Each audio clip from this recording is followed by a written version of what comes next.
Arratsaldeon eta ongi etorri urriko ohiko udalbatza honetara. Hasi baino den, adierazi nahi dut, EAJ-ko zinegotzi Txitxurruiz eta Alderdi Sozialistako Belen Moreno Bajaero egoeran daudela eta beraien alderdietan ordezkatu dutela beraien botoa. Besterik gabe, hasiera emango diogu udalbatzari. Arratsaldeon, lehenengo puntua 2025ko uztailaren 24 eta 2025ko irailaren 25ean egindako bileren akten zirriborroak irakurri eta onartzea bidezko bada. Hemen bai aipatu iraileko aktan akats bat dagola, Jose Antonio Fernández de Purificasao ez da agertzen goian bertaratu ziren zinegotzien artean, dokumentazioa zuzendu da, baina bueno, bai akats hori zegola, precisamente Jose Antonio kargu hartu zulako pleno hortan. Ez dakit akten inguruan besterik baute dagon, ez?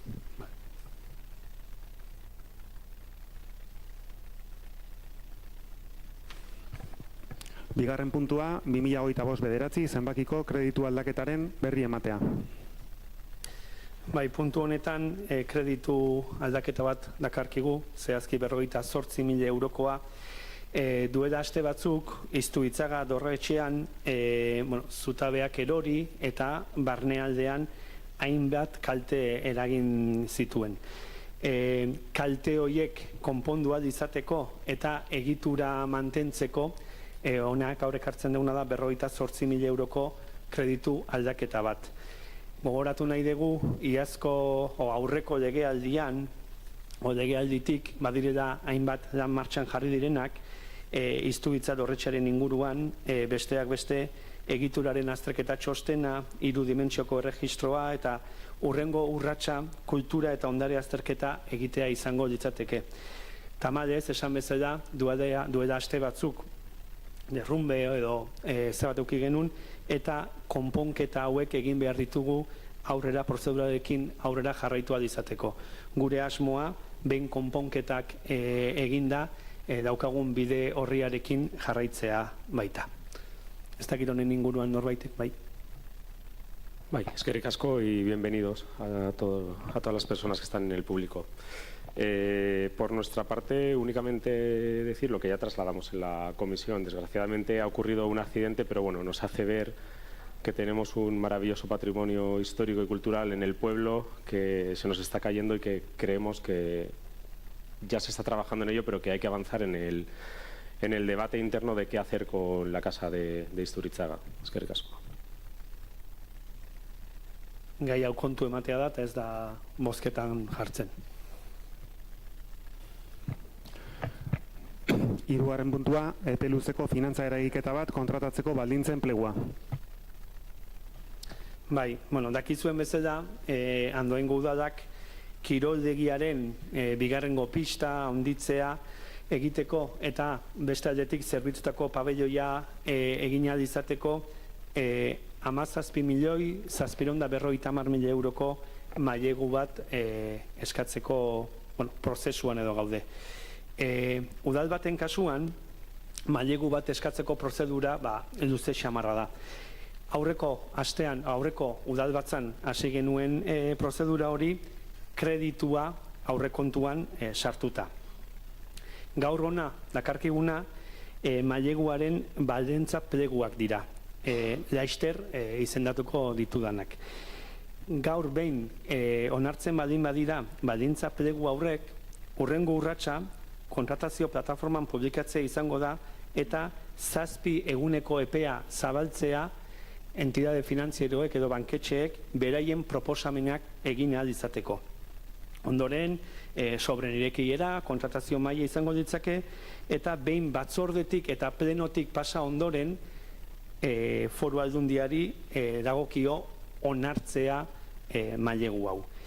Aurreko plenoan azaldu genuen, baina naiz eta azken oniritzia foru aldundiari dagokion, hasieratik ari gara aldundiarekin hartu emanetan eta elkardanean informazio oro izan dezan hasieratik eta maileguaren prozedura hontan inongo goraberarik gertatu ez dadin.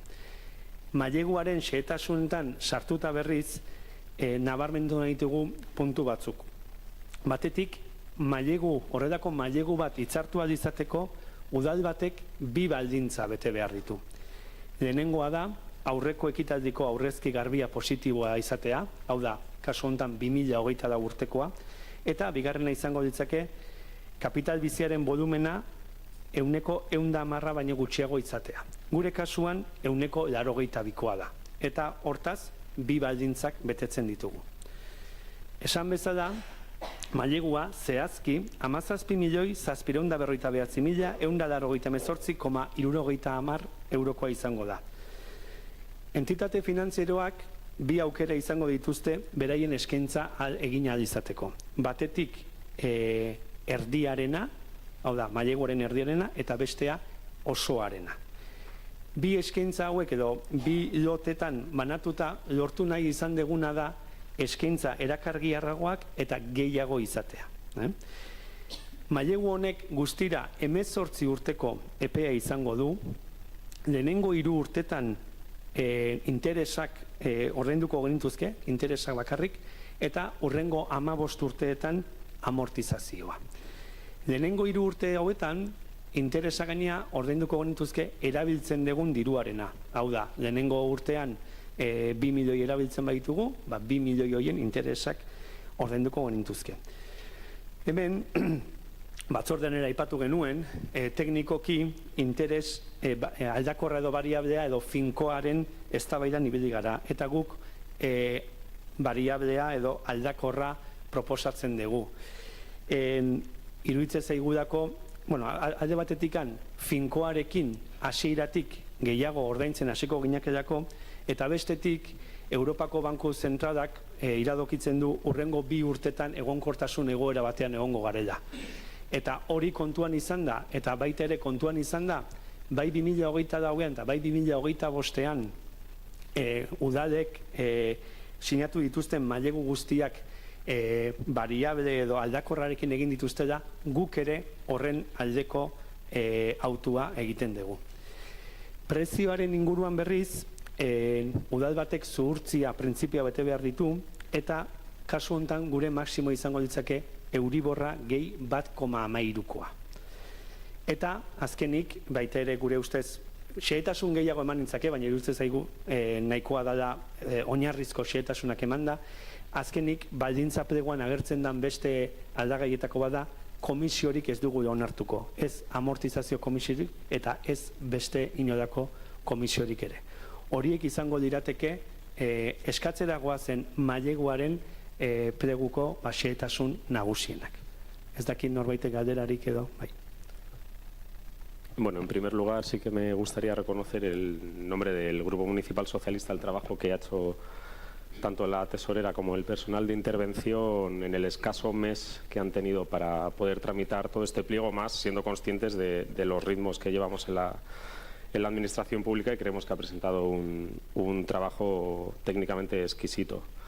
Por otro lado, también hace un mes, cuando apoyamos el modificativo de crédito para poder iniciar los trámites para solicitar el préstamo de casi 18 millones de euros, ya advertimos que nuestro apoyo en ese momento no era un cheque en blanco y que exigíamos transparencia y rigor en todo este proyecto. Igualmente, trasladamos al señor alcalde más de 16 preguntas que ni entonces en el Pleno, ni en la Comisión de Antola Quetao de Hacienda, ni durante todo este mes se nos ha respondido. En aquella ocasión hicimos algunas preguntas que quedaron sin respuesta y me gustaría volver a repetirlas y a formularlas, y es cómo va a ajustar el alcalde los presupuestos municipales para darle cabida a la amortización de este préstamo de aproximadamente 1,5 millones de euros anuales durante 15 años, teniendo en cuenta que actualmente en torno al 90% del presupuesto municipal es gasto corriente. ¿Son compatibles estos ajustes que habrá que tomar y que desconocemos con medidas anunciadas por el propio EH Bildu, como por ejemplo la municipalización del servicio de jardinería? ¿Cuál va a ser la fuente de financiación para sufragar las obras de rehabilitación, accesibilidad y modernización que, independientemente de la ampliación que se construya, necesita las actuales instalaciones del polideportivo? ¿Cómo va a garantizar que este préstamo no hipoteque también la capacidad del ayuntamiento para responder a otras demandas urgentes, como son las políticas municipales de vivienda, el mantenimiento urbano o servicios sociales? ¿Qué mecanismos de participación ciudadana y transparencia se han previsto para explicar a los vecinos y vecinas que se va a endeudar al municipio en esta cantidad y cómo les va a repercutir o afectar? Y por último, ¿qué garantías ofrece el Gobierno municipal de que este préstamo no será un lastre que condicione la futura capacidad de inversión? Una vez conocidas, solo por recordar y volver a formular unas pocas de las preguntas que trasladamos, y una vez conocidas las condiciones que se exigen en el pliego, en la comisión del pasado día 22 volvimos a preguntar al señor alcalde cuáles eran las medidas extraordinarias y, sobre todo, cuáles eran las medidas estructurales que iba a tener que tomar el ayuntamiento para hacer frente a este crédito. Tampoco se nos respondió. No sabemos si porque aún no lo saben o porque son tan drásticas que aún no quieren compartirlas. Y es que para nosotros, si es tan importante conseguir financiación, como lo es el saber cómo lo vamos a afrontar, o mejor dicho, cómo lo vamos a pagar. Y ahora el alcalde nos ha dado un montón de datos, pero se le ha olvidado lo que a nuestro juicio es lo más importante. Y repito, ¿cómo vamos a pagar este préstamo? Subiendo los impuestos, las tasas municipales, ¿cuánto? Eliminando o reduciendo subvenciones municipales, reduciendo personal municipal, reduciendo o eliminando servicios municipales. Y hago estas preguntas porque entendemos que antes de dar el paso que vamos a dar hoy, y es que estamos hablando de endeudar históricamente las cuentas de este ayuntamiento, entendemos que el alcalde ha hecho sus números y está en condición de compartirlos con el resto del Pleno. Y es que tenemos la necesidad y la obligación de saber, y la ciudadanía tiene el derecho a conocer, cómo va a hacer frente a este crédito de casi 18 millones de euros, y mientras no lo conozcamos y usted no nos lo presente, no podremos seguir apoyando su propuesta como hemos hecho hasta ahora. Por lo tanto, esta vez nos vamos a abstener.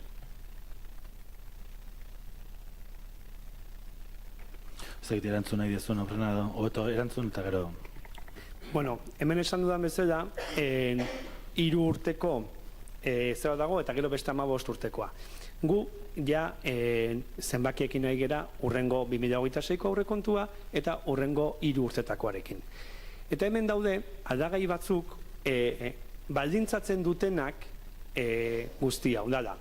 Lehenengo gauza, 2026an zer aurrekontu edo zer gastatu ahal izango dugu. 2025an gastatzen den horrek langa bat ezarriko du. Eta langa hori 2025an demagun 30 milioi euro gastatzen baldin baditugu, horri kendu beharko zaizkio urrengo urtean kiroldegiaren eta zerbitzutako pabelloia egin ahal izateko gastatuko dena. Demagun hor zenbaki ezberdina ditugu, zekan erritmo ezberdinak izan daitezke ejekuzio fasean, baina demagun 3 milioi direla. Orduan, urrengo urtean 27 milioi euroko aurrekontua eduki ahal izango dugu. Orduan, gu ari gara etengabe zenbakiak egiten, baina 2025ko langak eta langa ezberdinekin ari gara danean baldintzatuko ditu urrengo urteak.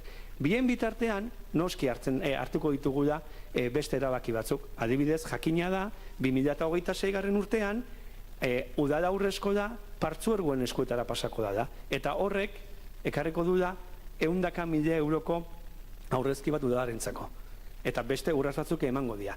Baina urrengo 3 urtetan, interesak bakarrik ordainduko dira eta gaina erabiltzen denarena. Eta hori baldintzatuko dunez 2025ko langak, hemen zenbaki horiek, guk zenbaki askorekin egia danean, baina ezin dugu ezer ziurtatu plan ezberdina dazkagulako. Eta guk ez dugu aurreikusten urrengo 3 urtetan neurri drastikorik. Ez dugu aurreikusten. Ez dugu aurreikusten herritarrei zergak izugarri igotzekin. Ez dugu aurreikusten. Eta zenbaki horiek egiten egia, eta behin 2026ko aurrekontuak erantzen hastegeran, ikusiko ditugu. Ez guk soilik gehitu gaur datorren plegu hau, iraila hasieran EAJ-PNVek eta gobernu taldeak itxi genuen akordio baten ondorioz pauso bat gehiago dela, alegia irailan sortu nituen partida espezifikoak, orain datorria pleguaren onarpena, eta bide hortan pozik gaudela. Asko kritikatu dezakete zergatik kiroldegia, zergatik Ilarramendiko pabeloia, ariketa bat egin dugu, herrian dauden inbertsio lehentasunak zehazteko, finkatzeko, eta ariketa horren ondorioz, prozedura hau, momentuz, zorrotz, eta egutegia edostu dago egutegiari betetzen ari gerelako, ez? Hortik aurrera, bueno, ez dagokit niri ere esatea zer egin behar dan zerrez, baina, bueno, aurrin dela aste bete eukidegu zerga eta tasen inguruko eztabaida daude etxe honetan, eta hiperbonifikazio politika bat plantatu da hemen, eta zuhurtziarako deia egite genuen alderdi bakarrenetako gu izan gera. Beraz, bueno, ez dakit nola finantzatu beharko da, alkatek banditu klabe batzuk, baina nik uste koherentzia bat aldarrikatu beharko genukela esaten dugun eta egiten dugunan artean. Goatzen naiz, irailako plenoan beldur asko edo zalantza asko azali zirela pliegonen inguruan, gero alde botatzen bukatzeko. Guk bai defendatu behar dugu iraila hasieren itxi genuen akordio hori ustez ona dela, eta bide emango diola herrian ditugun inbertsio estrategiko nagusienetako batzuei, kasu honetan kiroldegia eta Ilarramendiko pabiloia.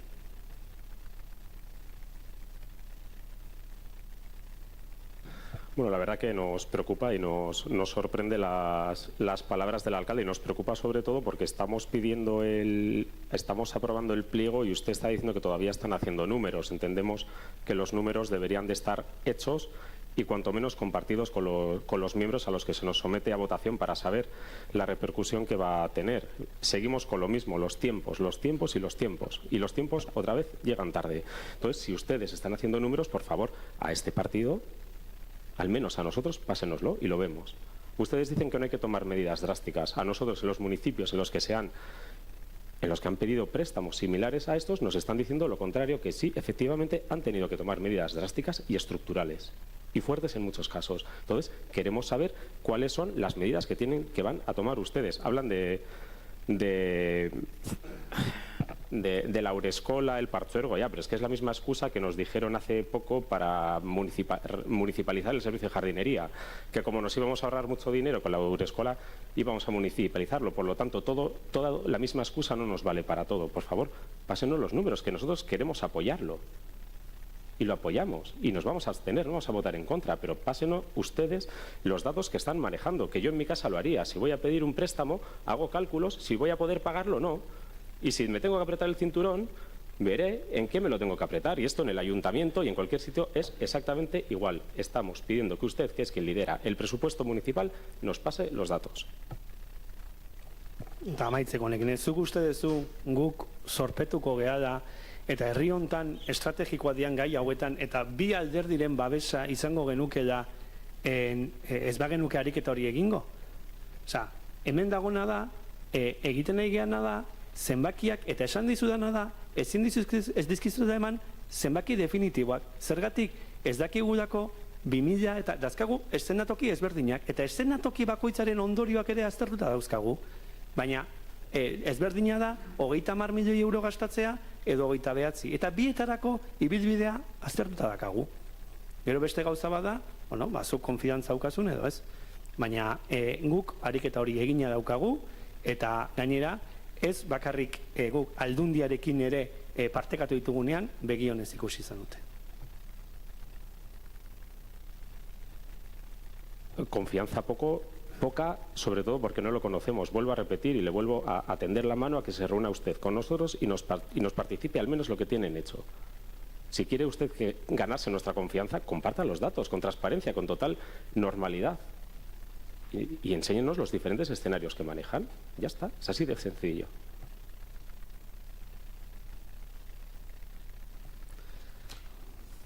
Bueno, amaitutzat emango dugu puntu hau, bozketan jarriko dugu. Aldekoak, abstentzioak, Gehiengoz onartu da. Laugarren puntua 2025ko irailaren 30ko kontu hartzailearen txostena. Bai, 3 hilabetean behin kontu hartzaileak txostena egiten du udalaren egoeraren berri emateko eta udalbatzari kontu emateko. Zehazki txosten hau da 3. 3 hilabetekoa eta 3 zati izaten ditu txosten honek. Lehenengo zatian ordainketa epearen informazioa eman ohi da. Legez 30 eguneko epea dauka administrazioa, daukate udalek ordainketak egiteko, gure kasuan bataz bestekoa hirugarrengo 3 hilabetean 33,36 egunekoa izan da, hau da 3,36 egun gainetik. Bigarrengo zatian aurrekontuaren exekuzioaren datuak, maileguan informazioa, gerakinaren egoera eta egonkortasunari buruzko datuak eman izaten dira. Guk puntu honetan nabarmendu nahi genuke momentu honetan Andoain udalaren gerakina 2.560.000 eurokoa dela. Eta azkenik, hirugarren eta azken zatian, gastuen fiskalizazioan eta fakturen inguruko informazioa eta eman noi da. Ez dakit puntu honetan norbaitek zerbait esan nahi duen? Bai, bueno, vuelvo otra vez a lo que seguimos repitiendo cada 3 meses con el informe. Vemos aquí que hay contratos que siguen caducados desde agosto de 2023, la asistencia de Bastero. No hemos tenido ningún avance. Se nos dijo que en este caso tendríamos, en el siguiente informe trimestral veríamos avances, pero bueno, lejos de no ver avances, la cosa va empeorando, por lo que digo, pues porque vamos con 2 años de retraso en muchos de los contratos. En el centro de día exactamente igual, desde el 2023. Es verdad que la ayuda a domicilio se quedó desierta y hoy se va a volver a alargar, pero bueno, la lista es inacabable. Y luego, por otro lado, también es un tema que ya salió y ya os lo dijimos, es la segunda o tercera vez que lo decimos, y es referente a las facturas que están entrando y que no se están pagando en el ayuntamiento, y hablo precisamente de las del pabellón de bachiller. A día de hoy tenemos una deuda de 94.261,16 euros pendiente de pagar. No se están pagando las facturas. Estamos a día 30, en 2 días llegará la siguiente, por lo tanto tendremos hay un agujero de 107.727,04 euros. Usted nos aseguró en enero que a partir de abril no se pagaría, pero las facturas no paran de llegar. ¿Qué vamos a hacer? ¿Se van a pagar? ¿No se van a pagar? ¿Cuándo se van a pagar? Porque en la partida no hay fondo, eso ya sabemos que no hay fondo para pagar esto. Entonces sí que le quería preguntar qué vamos a hacer con esto. ¿Vamos a seguir recibiendo facturas y no pagándolas? ¿O se va a hacer un modificativo de crédito? O no sabemos. Uste dut uztaileko plenuan izan zada, argitu genuena, zehazki da Andoaingo udalak urtetan batxiller izeneko pabelloia adokatu izan du hainbat zereginetarako. Besteak beste erabiltzezan zerbitzuetako gauzetarako, txirrindulari eskolak erabiltzezun eta baita musika taldeek ere. Kontua da, alde batetik pabelloi horrengatik ordaintzen zen kopurua oso altua zela, eta bestetik musika taldeak berez hor ezin zutela ensaiatu. Ez zeuden legezko egoera batean. Horren aurrean, erabaki genuena da, eta etorkizun batean zerbitzuteko pabelloi bat egingo degunez, egin genuen zan alde batetik. Erabiltzaileak leku duinago bat eta musikarien kasuan beregin jarduna modu egokian egina izateko bi pabelloi aukera adokatu genituen. Zenbaki borobiletan esango dut, batxillerrek gutxi gora bera 13.000 euro pagatze genuen hilabetean, eta bi hauengatik komaken dauden bi pabelloi hauengatik zenbaki borobiletan 9.000 euro ordaintzen ditugu. Hau da, zerbitzu hobea emateaz gain merkeago. Aurtengo kontuak hartzen baldin badira, aurten diru gehiago gastatuko da. Baina, dakizuen bezala gure jarduna legealdika neurtzen da. Eta legealdi amaierara ekonomikoki dirua aurreztu iritsiko gara mugimendu honekin. Hau da, ez da soilik izango onura erabiltzaileoentzat. Hau da, txirrindulari eskola, askoz erosogo dago. Erraldoi eta Burunden konpartsa bertan sartu dugu. Musikarie badute leku egoki bat. Horrez gain, izango dugu leku bat, egoki izateaz gain, legealdi amaierarako egingo deguna da diru aurreztu. Batxillergo jabearekin hitz egin zanazan, lokala utziko zitzaio da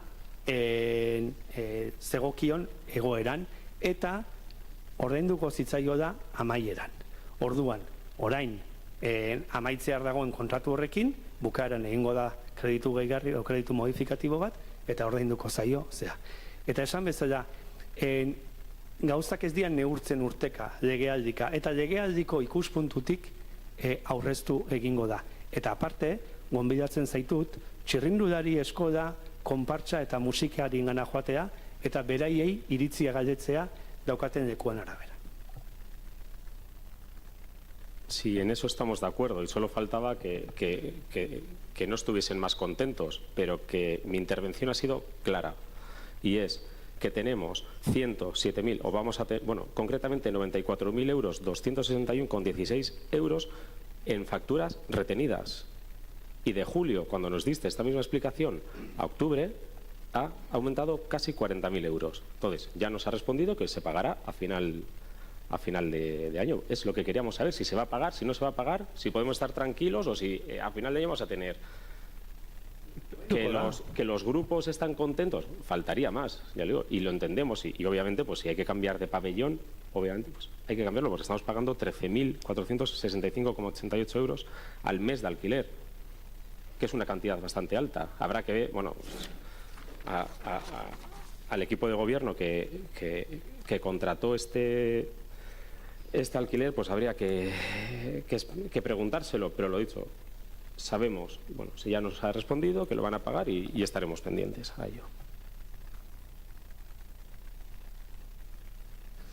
Hau berri ematekoa, kontu emateko puntua zen, hurrengo puntura pasako gea. Bosgarren puntua, etxez etxeko laguntza zerbitzua emateko kontratuaren lehiaketa bidezko esleipena arautuko duten administrazio klausula partikular enplegua eta preskripzio tekniko enplegua onartzea.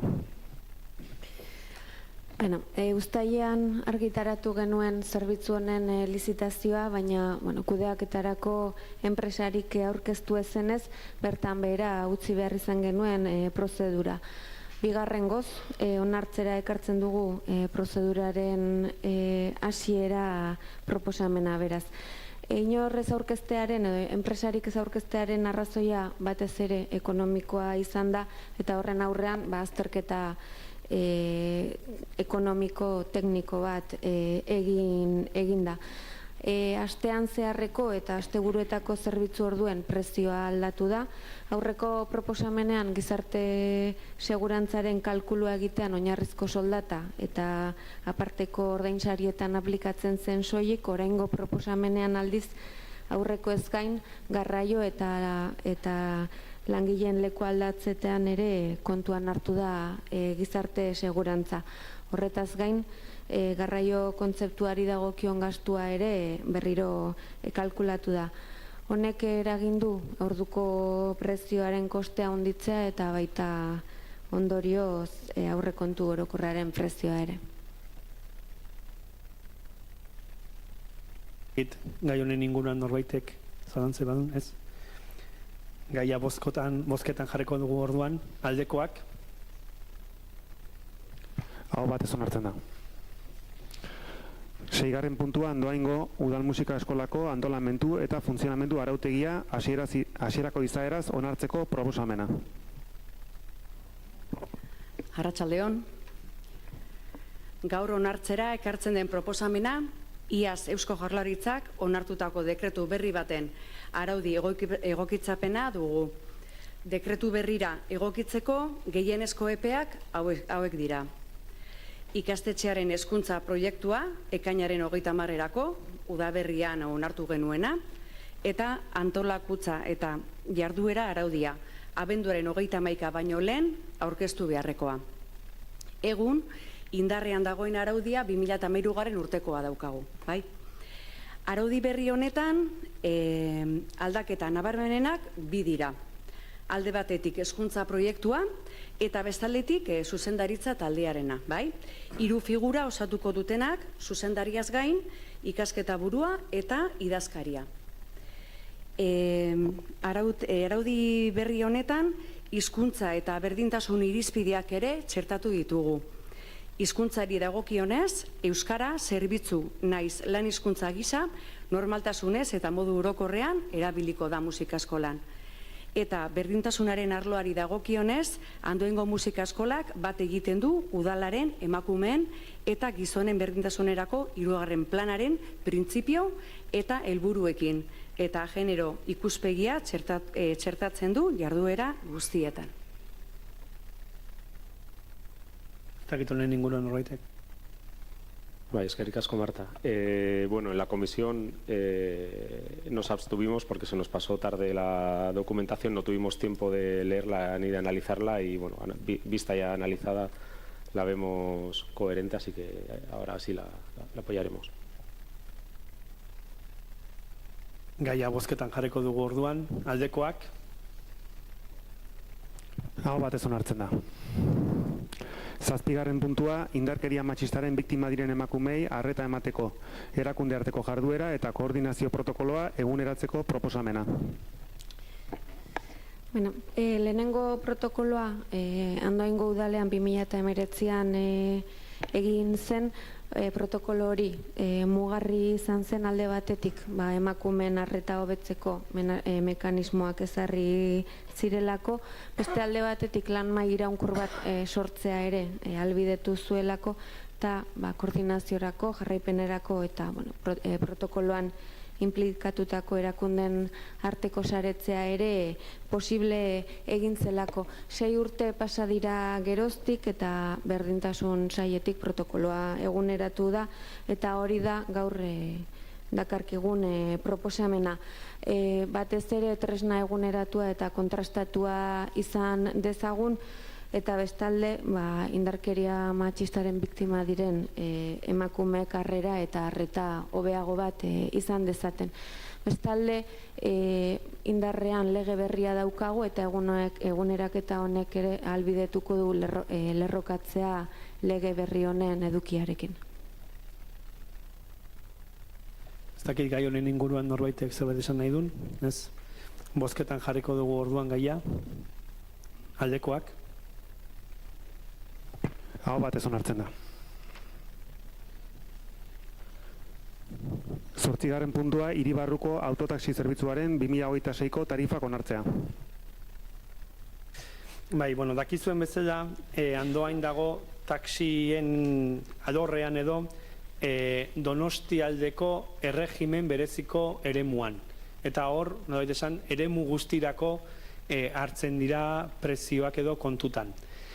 Hor, esan beharra daukagu, bileran taxilariek edo taxiko ordezkariek 100% igoerako proposamen egin zutela, baina herri ezberdinetako alkateek eta alderdi ezberdinetako ordezkariek aho batez onartu genuena zen 2,4koa izatea igoera hori.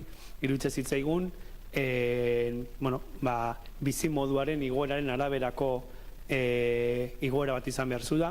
Gainera, taxilariekin hainbat lanketa egiten ari dira eta badituzte konpromezu batzuk, eta konpromezu horiek taxiaren sektoreak edo luzatzen nahi dira, eta horren ondorioz proposatu genuen zen, beraien proposamena 100%koa izan arren, gurea 2,4koa izatea. Ez dakit honen inguruan norbaitek baukan zerbait esateko. Gaia bozketan jarriko dugu orduan. Aldekoak. Aho batez onartzen da.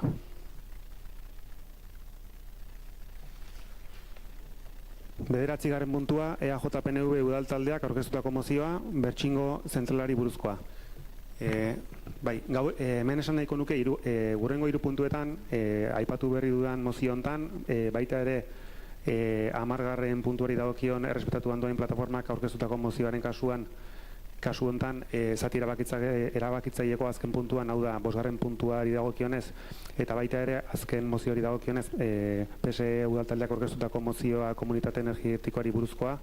Hemen gisa honetako mozioetan ulertu behar da eskatzen dena dela edo egiten dena dela dagokion udal eskumendunari eskari bat, esaten dena gazteleraz, ruego edo instar, eta edozein kasutan gai hauetan dagokion erabakiak hartu behar diela, dagokion baita ere prozedimentu eta espediente administratiboak jarraituta.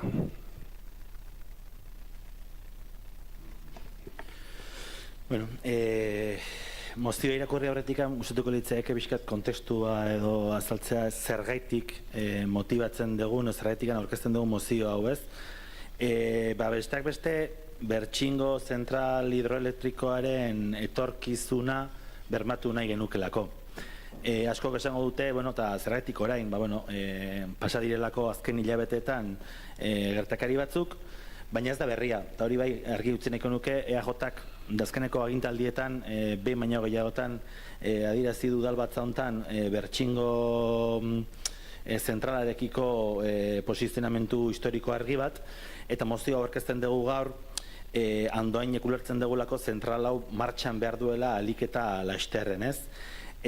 Horretaretako besteak beste ezinbesteko ikusten dugu bideragarritasun plan bat edukitzea eta implementatzea, ez horremeste analisietan galtzea, baizik eta ja dagoeneko egikaritzea, eta horregatik, testu inguruntan, baitere, aipatu nahiko nuke, urte hasieran igenula ariketa bat udal gobernu taldearekin, bideragarritasun plan hori edo alegia zentrala bideragarri egiteko, aizu, besteak beste urtero udalak txertatzen zuen partida handitzeko, besteak beste 30 milioi euroko aurreikuspen urria esango dut, izatetikan 1.000 euroko aurrekontu igoera bat paktatu genuen urtarrila hartan.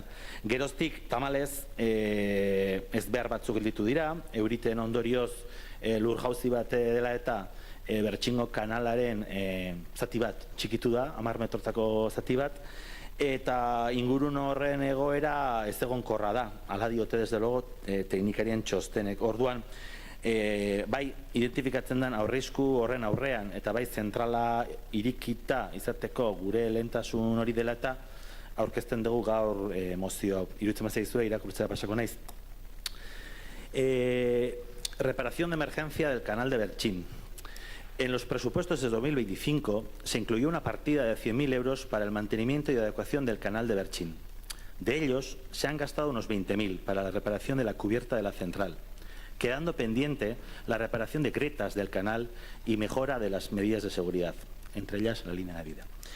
Mientras tanto, debido a las lluvias ocurridas en primavera de 2025, se produjo un movimiento de tierras y el derrumbe de parte de la canal de Bertxin.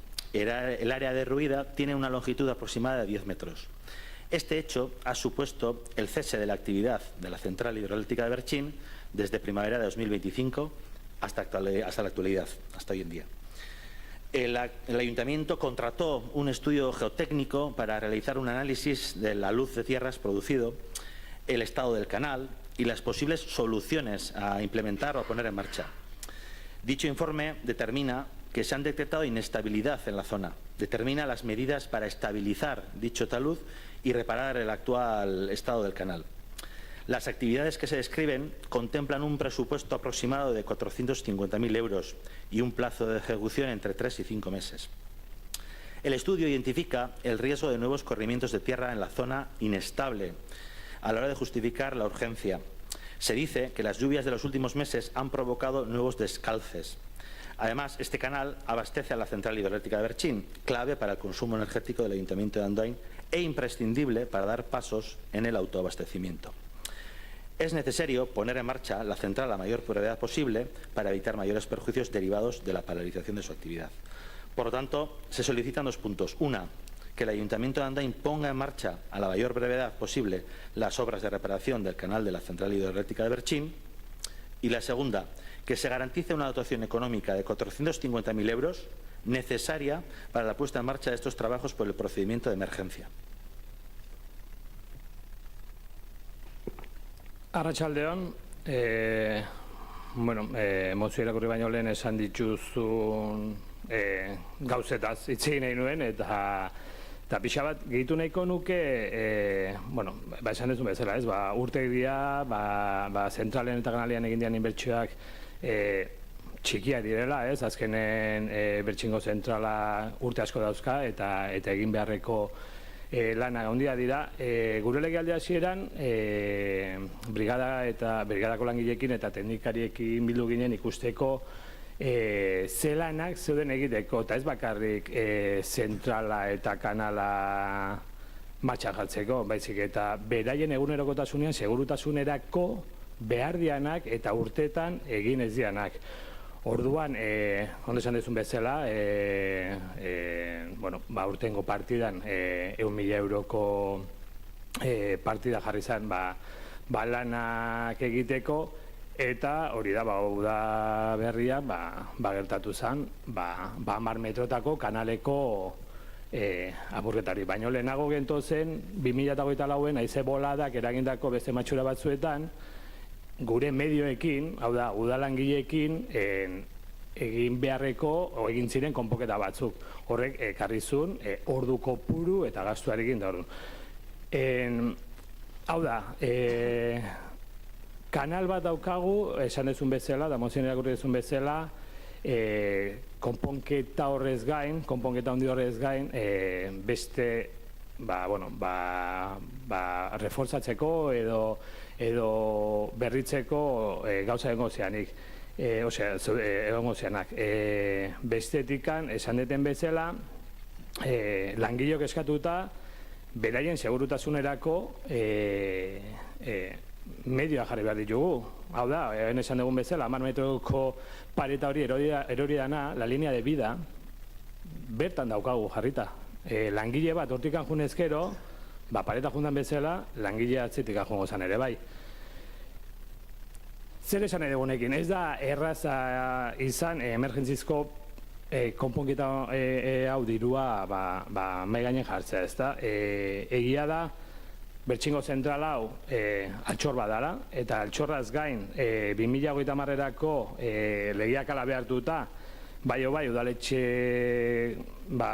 udaletxean kontsumoa dugun, energi guztia berrizagarria izan behar dute, eta Bertxingo zentralan energi hori 100% berrizagarria da, ezta? Orduan,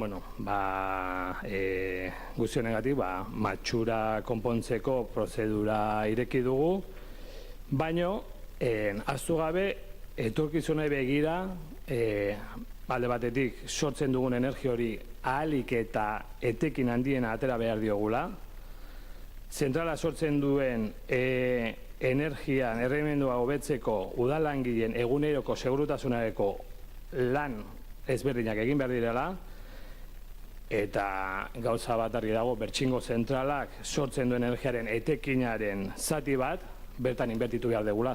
Eta horretarako, zuekin hitzingo dugu denon arten, baina gaurkuan mozioaren alde bozkatuko dugu. Zaki gai honen, bai.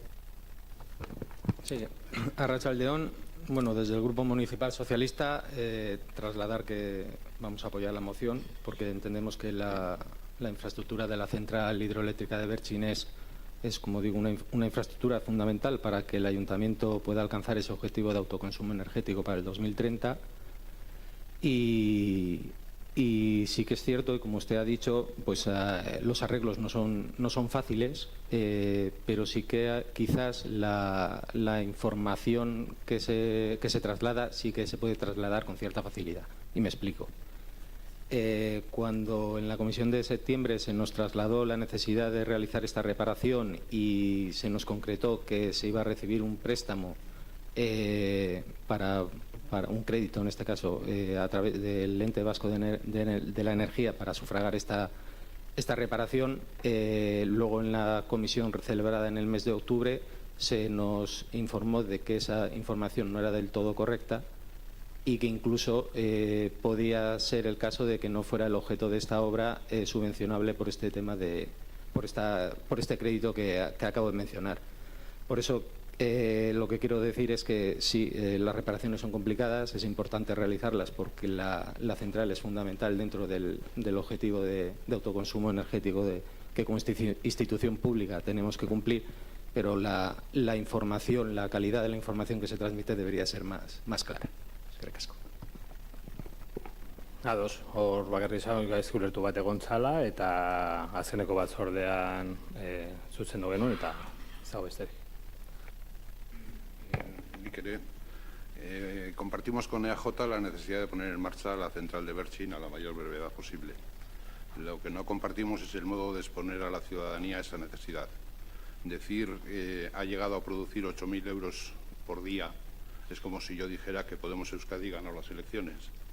El dato puede ser cierto, pero dista mucho de la realidad actual.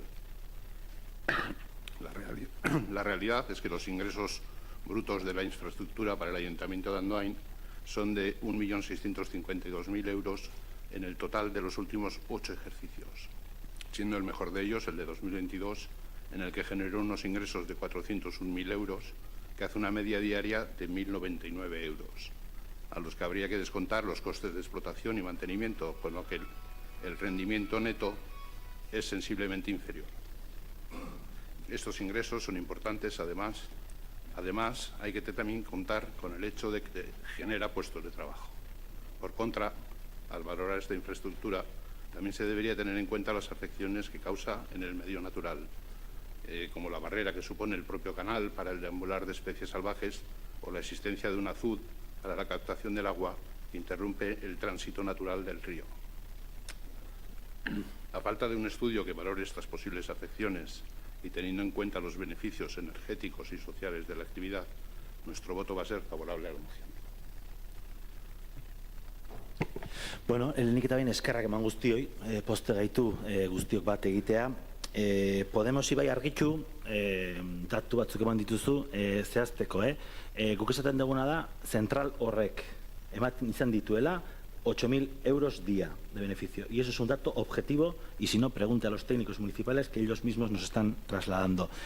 A partir de ahí te diré más. El precio de la energía sube y baja, o sea, no es estable. El beneficio de la central oscila entre los 135.000 euros a los 186.000 euros. Dato exacto. Por lo tanto, frente a relato, dato. Y otro dato, el consumo energético del ayuntamiento global es de 400.000.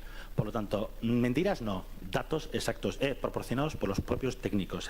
Y repito, la horquilla del precio oscila, tiene picos de 135.000 euros a 186.000 euros. Fijaros, casi es la mitad del total de consumo energético del ayuntamiento. Y eso es lo que nosotros, peor o mejor, intentamos trasladar aquí.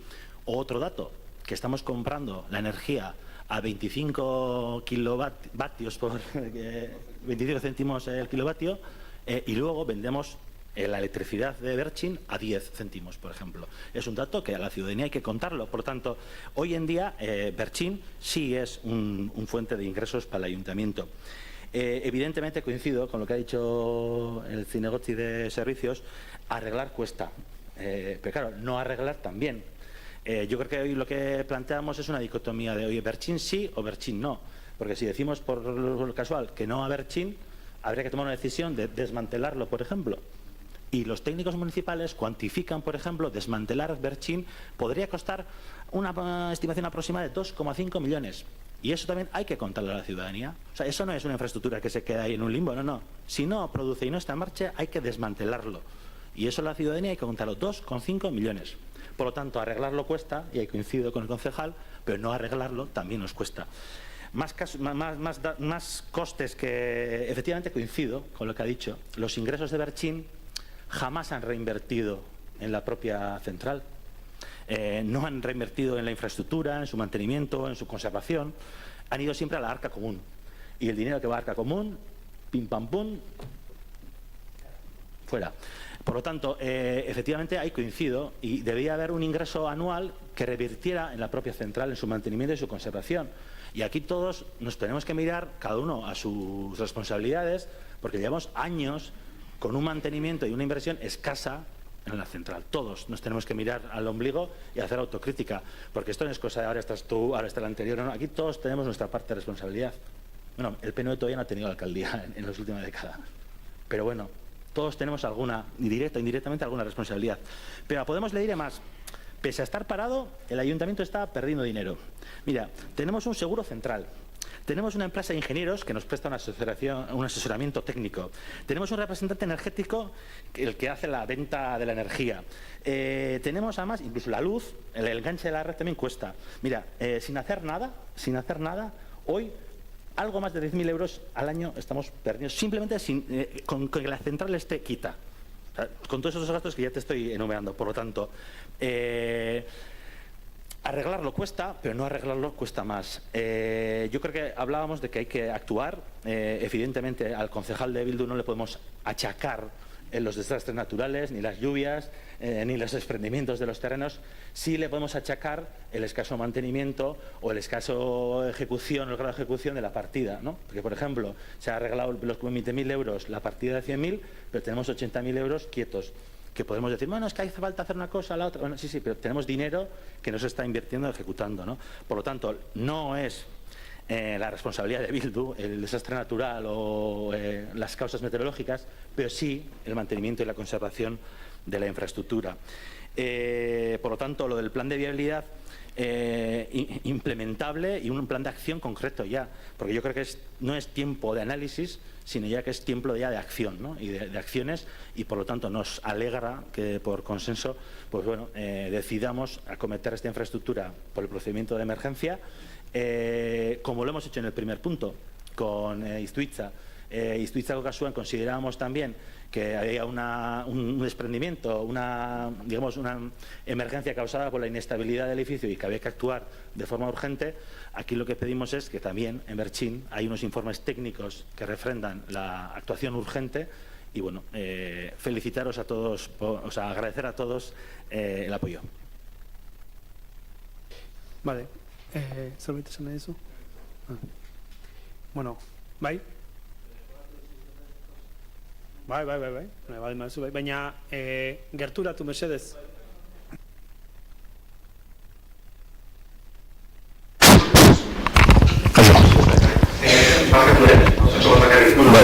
Puntu honetako eta agian beste puntu bateko ere bai, beti esaten egon bezala, agian zuzenean ezin dut bitartez udal batzarrako transmititzen, eta kontrakorik esaten ez badezuen, ulertzen dugu ez zuen baimena ematen dezuela datu horien tratamendurako.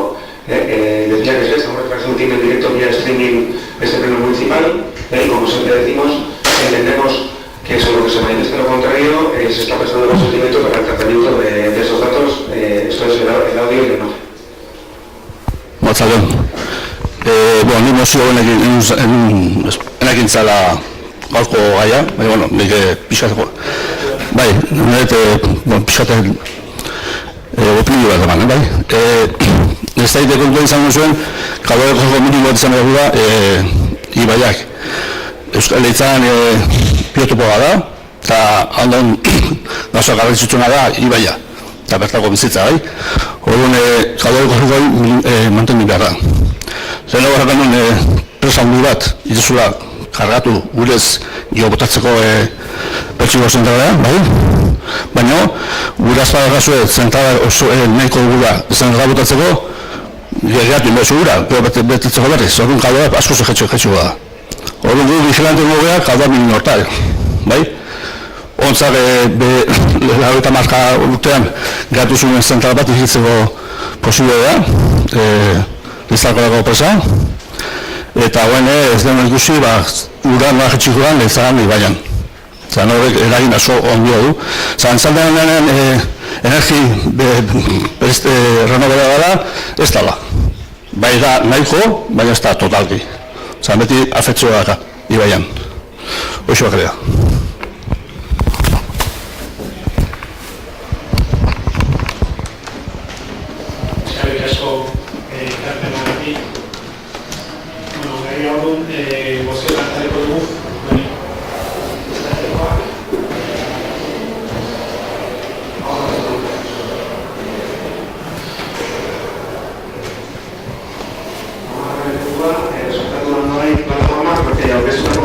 Hemen esan, plataformak behar aurkeztu duela zesarrera erregistro bat, jatorrian aurkeztutako mozioan pasarte zati batzuk batatzen.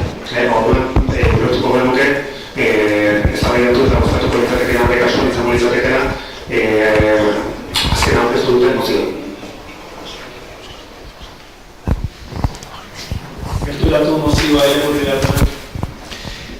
mesedez, pareja jene laguntza behar duzu esan niri.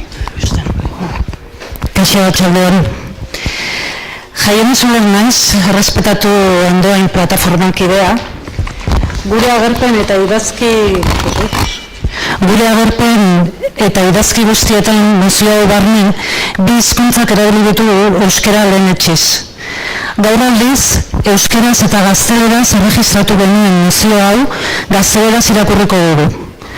Alde batetik, elebidunez eginez gero hitzaldia gehiegi luzatuko litzaketelako, eta bestetik, udalbatza hau orain jarraitzen egongo diren andoindar guztiek esango didana ulertu ahal izateko. Behin izan mozioaren irakurketarekin hasiko naiz. A la hora de analizar y aprobar el Plan General de Ordenación Urbana para el Pueblo, todas las corporaciones que han trabajado en diferentes legislaturas han coincidido en el diagnóstico de los problemas derivados de la Nacional 1 y su enlace con la A15. Esas corporaciones también han coincidido en que la solución más adecuada ha sido la externalización del tráfico, es decir, la variante. Además, el proyecto de externalización de la variante superó todos los trámites y fue aprobado en su día por las tres administraciones: Ayuntamiento de Andoain, Diputación Foral de Guipúzcoa y Gobierno vasco. Hoy en día es un proyecto que sigue vigente en nuestro Planeamiento Urbano 2011 y en el Plan Territorial Sectorial de Donostialdea 2016. ¿Qué ha pasado en estas dos últimas legislaturas para romper ese consenso? ¿Qué ha pasado para renunciar a la solución variante cuando todos los estudios actualizados dan a entender que es la mejor solución? Recordemos que en la última comparativa realizada por la empresa Sestra se afirma que la variante exterior es la solución que mejor responde a los graves problemas de contaminación acústica y atmosférica que sufre el pueblo de Andoain, que cumple con instrucción de carreteras estatal en cuanto a seguridad vial y fluidez, y que si hoy no se opta por ella, en un futuro cercano habrá que ejecutarlo, porque la solución enlace no responde a las exigencias normativas que debe reunir una red transeuropea de carreteras de alto impacto. ¿Vamos a esperar a ese futuro aprobando parches y derrochando el dinero público? Andoain lleva más de 35 años hablando de la solución variante en su planeamiento municipal. ¿Hasta cuándo vamos a esperar la solución definitiva? ¿Vamos a permitir que se nos imponga la solución denominada Lazo?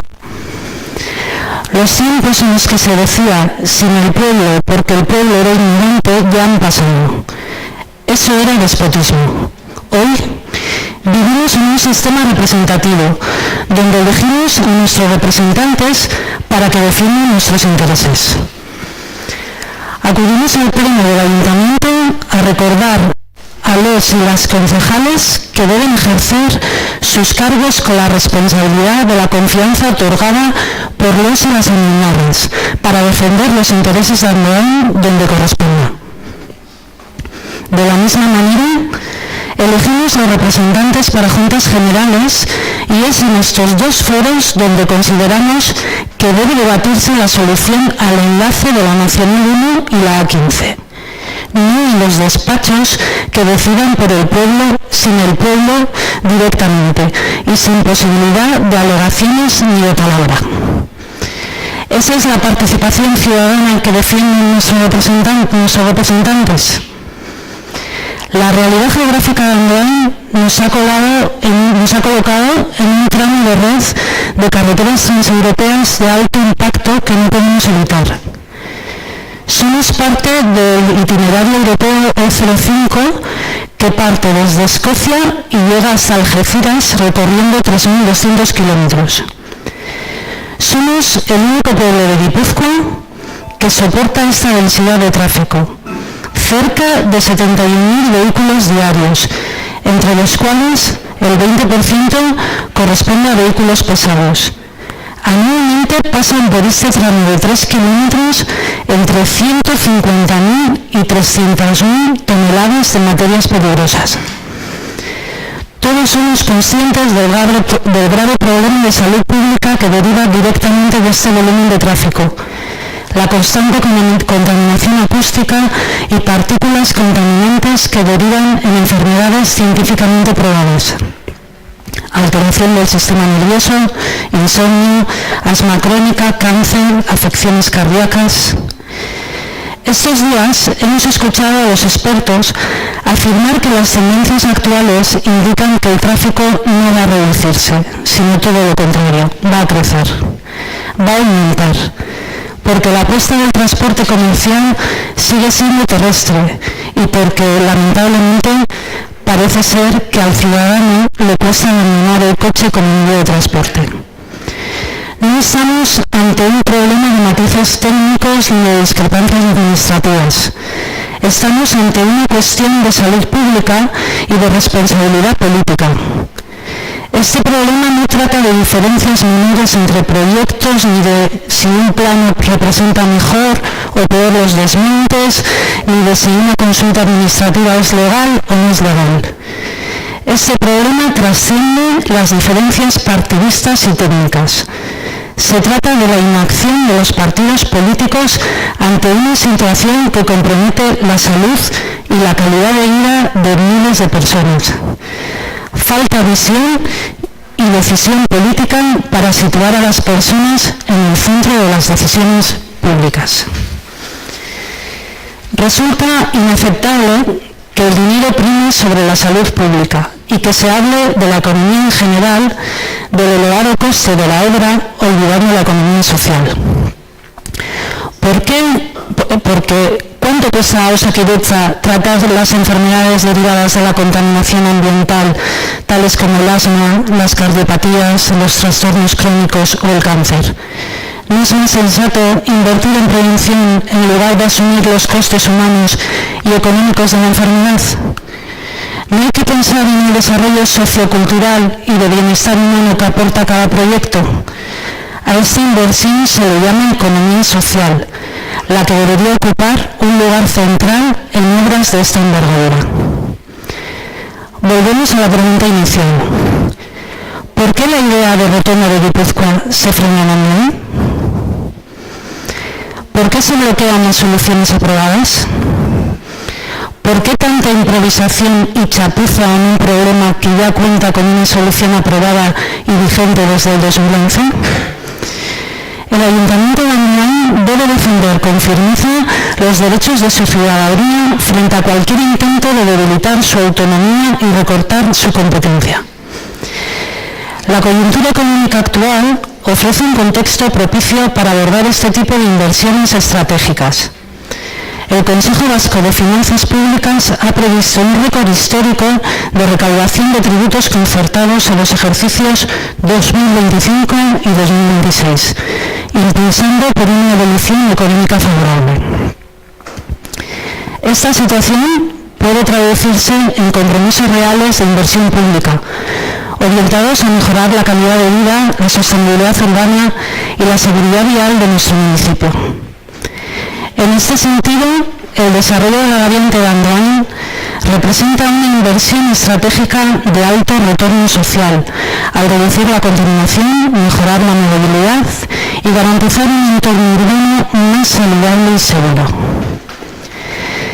El 23 de julio de 2025, la Corte Internacional de Justicia emitió una opinión consultiva histórica, afirmando que un medio ambiente limpio, saludable y sostenible constituye un derecho humano fundamental y que los Estados están obligados a prevenir y reparar los daños ambientales que pongan en riesgo la salud de las personas y de las generaciones futuras. Este reconocimiento jurídico internacional consolida la exigencia de políticas públicas coherentes con la sostenibilidad ambiental, el bienestar social y la protección humana frente a la contaminación y el ruido excesivo. ¿No resuena esta información con nuestra realidad? ¿Es aceptable que la Administración competente en carreteras esté redactando un proyecto que no responda al problema de nuestro pueblo? No hay más que recurrir a la información que el Gobierno vasco suministra diariamente sobre los datos que recoge la estación de medición de la calidad del aire de Andoain, para darse cuenta de que la solución nazi es totalmente incoherente con la sostenibilidad ambiental, el bienestar social y la protección urbana. Desde la plataforma Errespetatu Andoain, somos conscientes del impacto ambiental que la variante exterior tendrá sobre terrenos rústicos. Somos conscientes de que el nuevo trazado genera dudas, y es lógico. Nadie quiere ver desaparecer árboles, huertas o paisajes que formen parte de nuestra vida. Y somos conscientes de que la actual carretera ya no da más de sí con una intensidad media diaria de 71.000 vehículos, con sus atascos, accidentes, ruidos y contaminación. Seguir así no es cuidar el territorio ni la salud de las y los vecinos.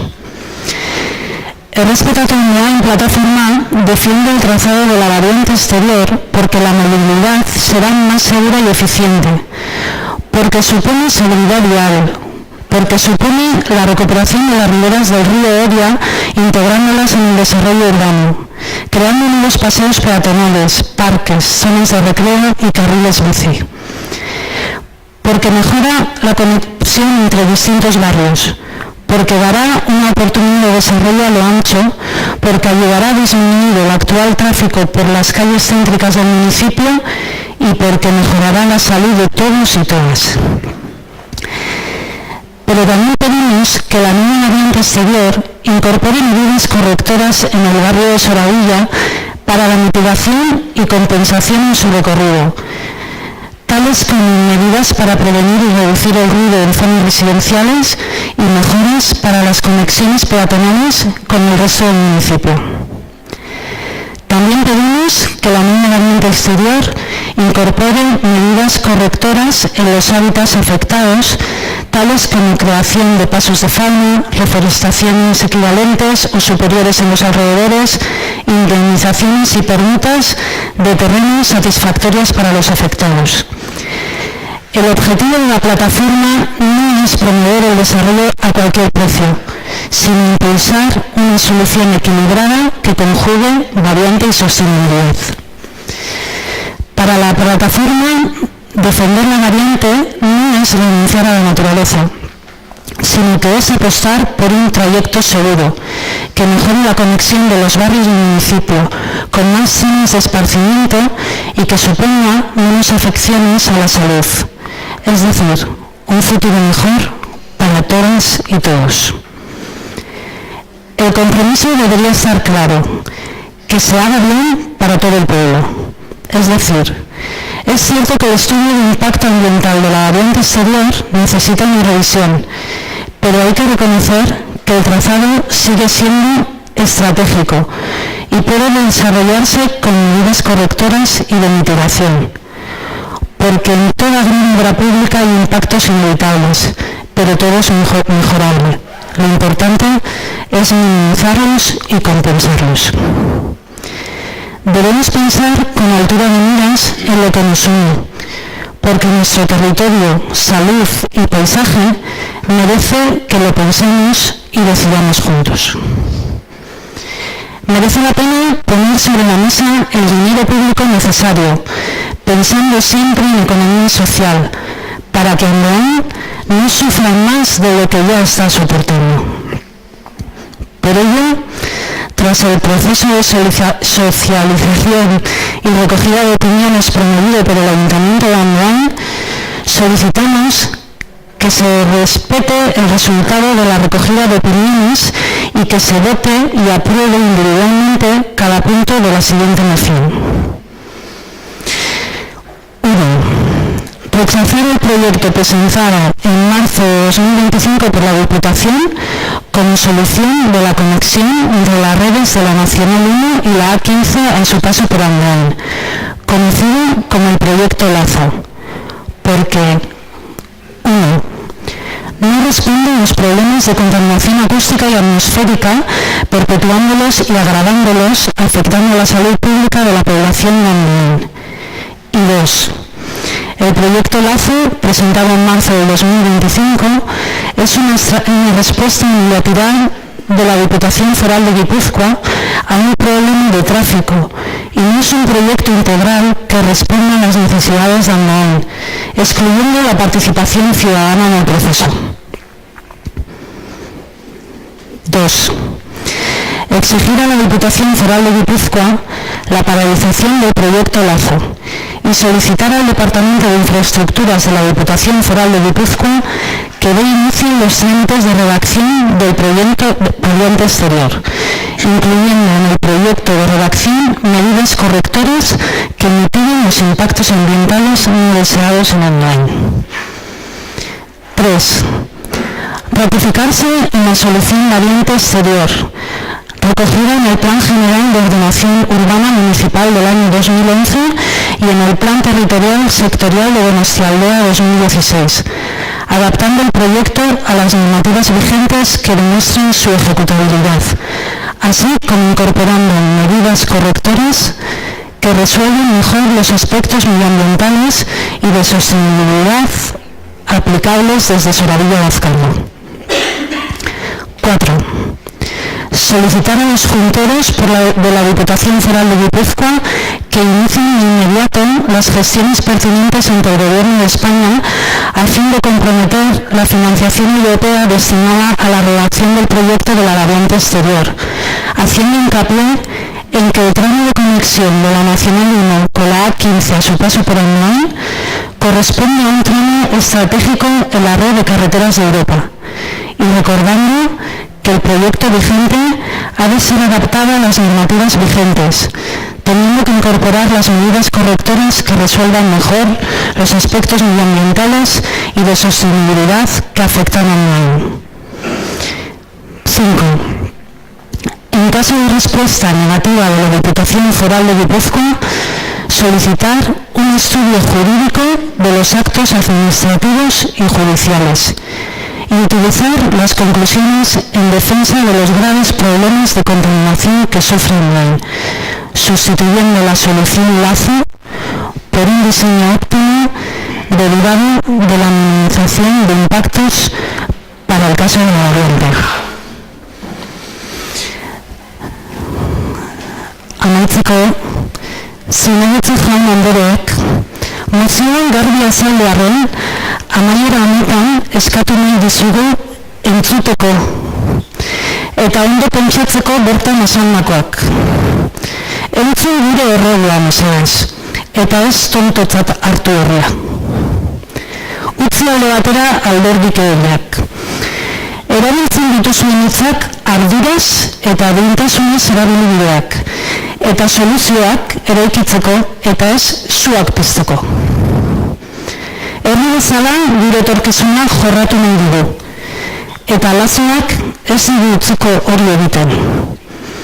Herritarrak babestea eskatzen dizuegu, eta eskatzen dizuegu Epe Motzena lan egin ordez etorkizunari begira lanean jartzea.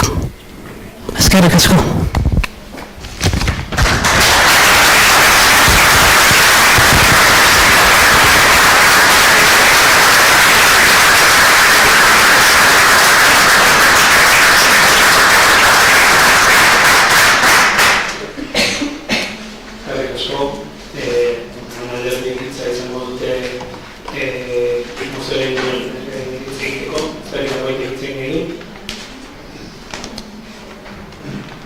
Buenas tardes a Rafael Berrero. Muchas gracias por tu intervención, Jaime. Tanto en la moción que presentasteis el día 21 como la que se presentó ayer a la noche pedíais, además que se votase uno a uno cada punto, así que voy a explicar el sentido del voto de cada uno de ellos.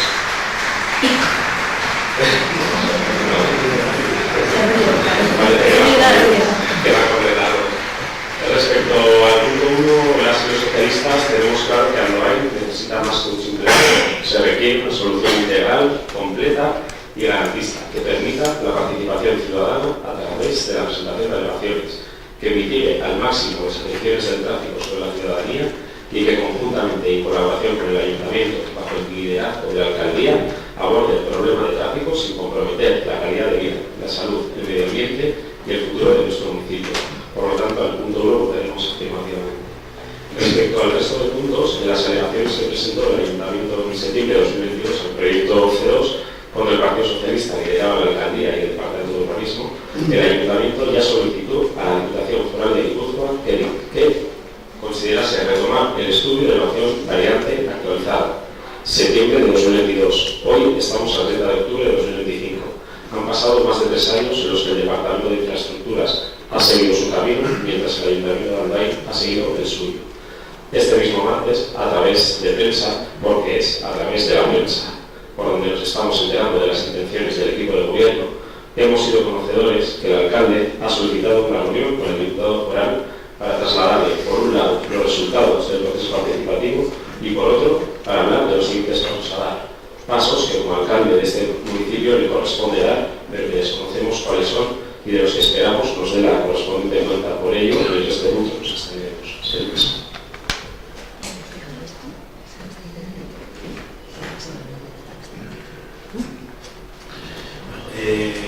Gure posizioa egitzia zuenik argia da, ez da guna da, ez da harrituko, benetan egitzen zuen dizuelako, eta berresten gara, berresten esan dizugu guztietan.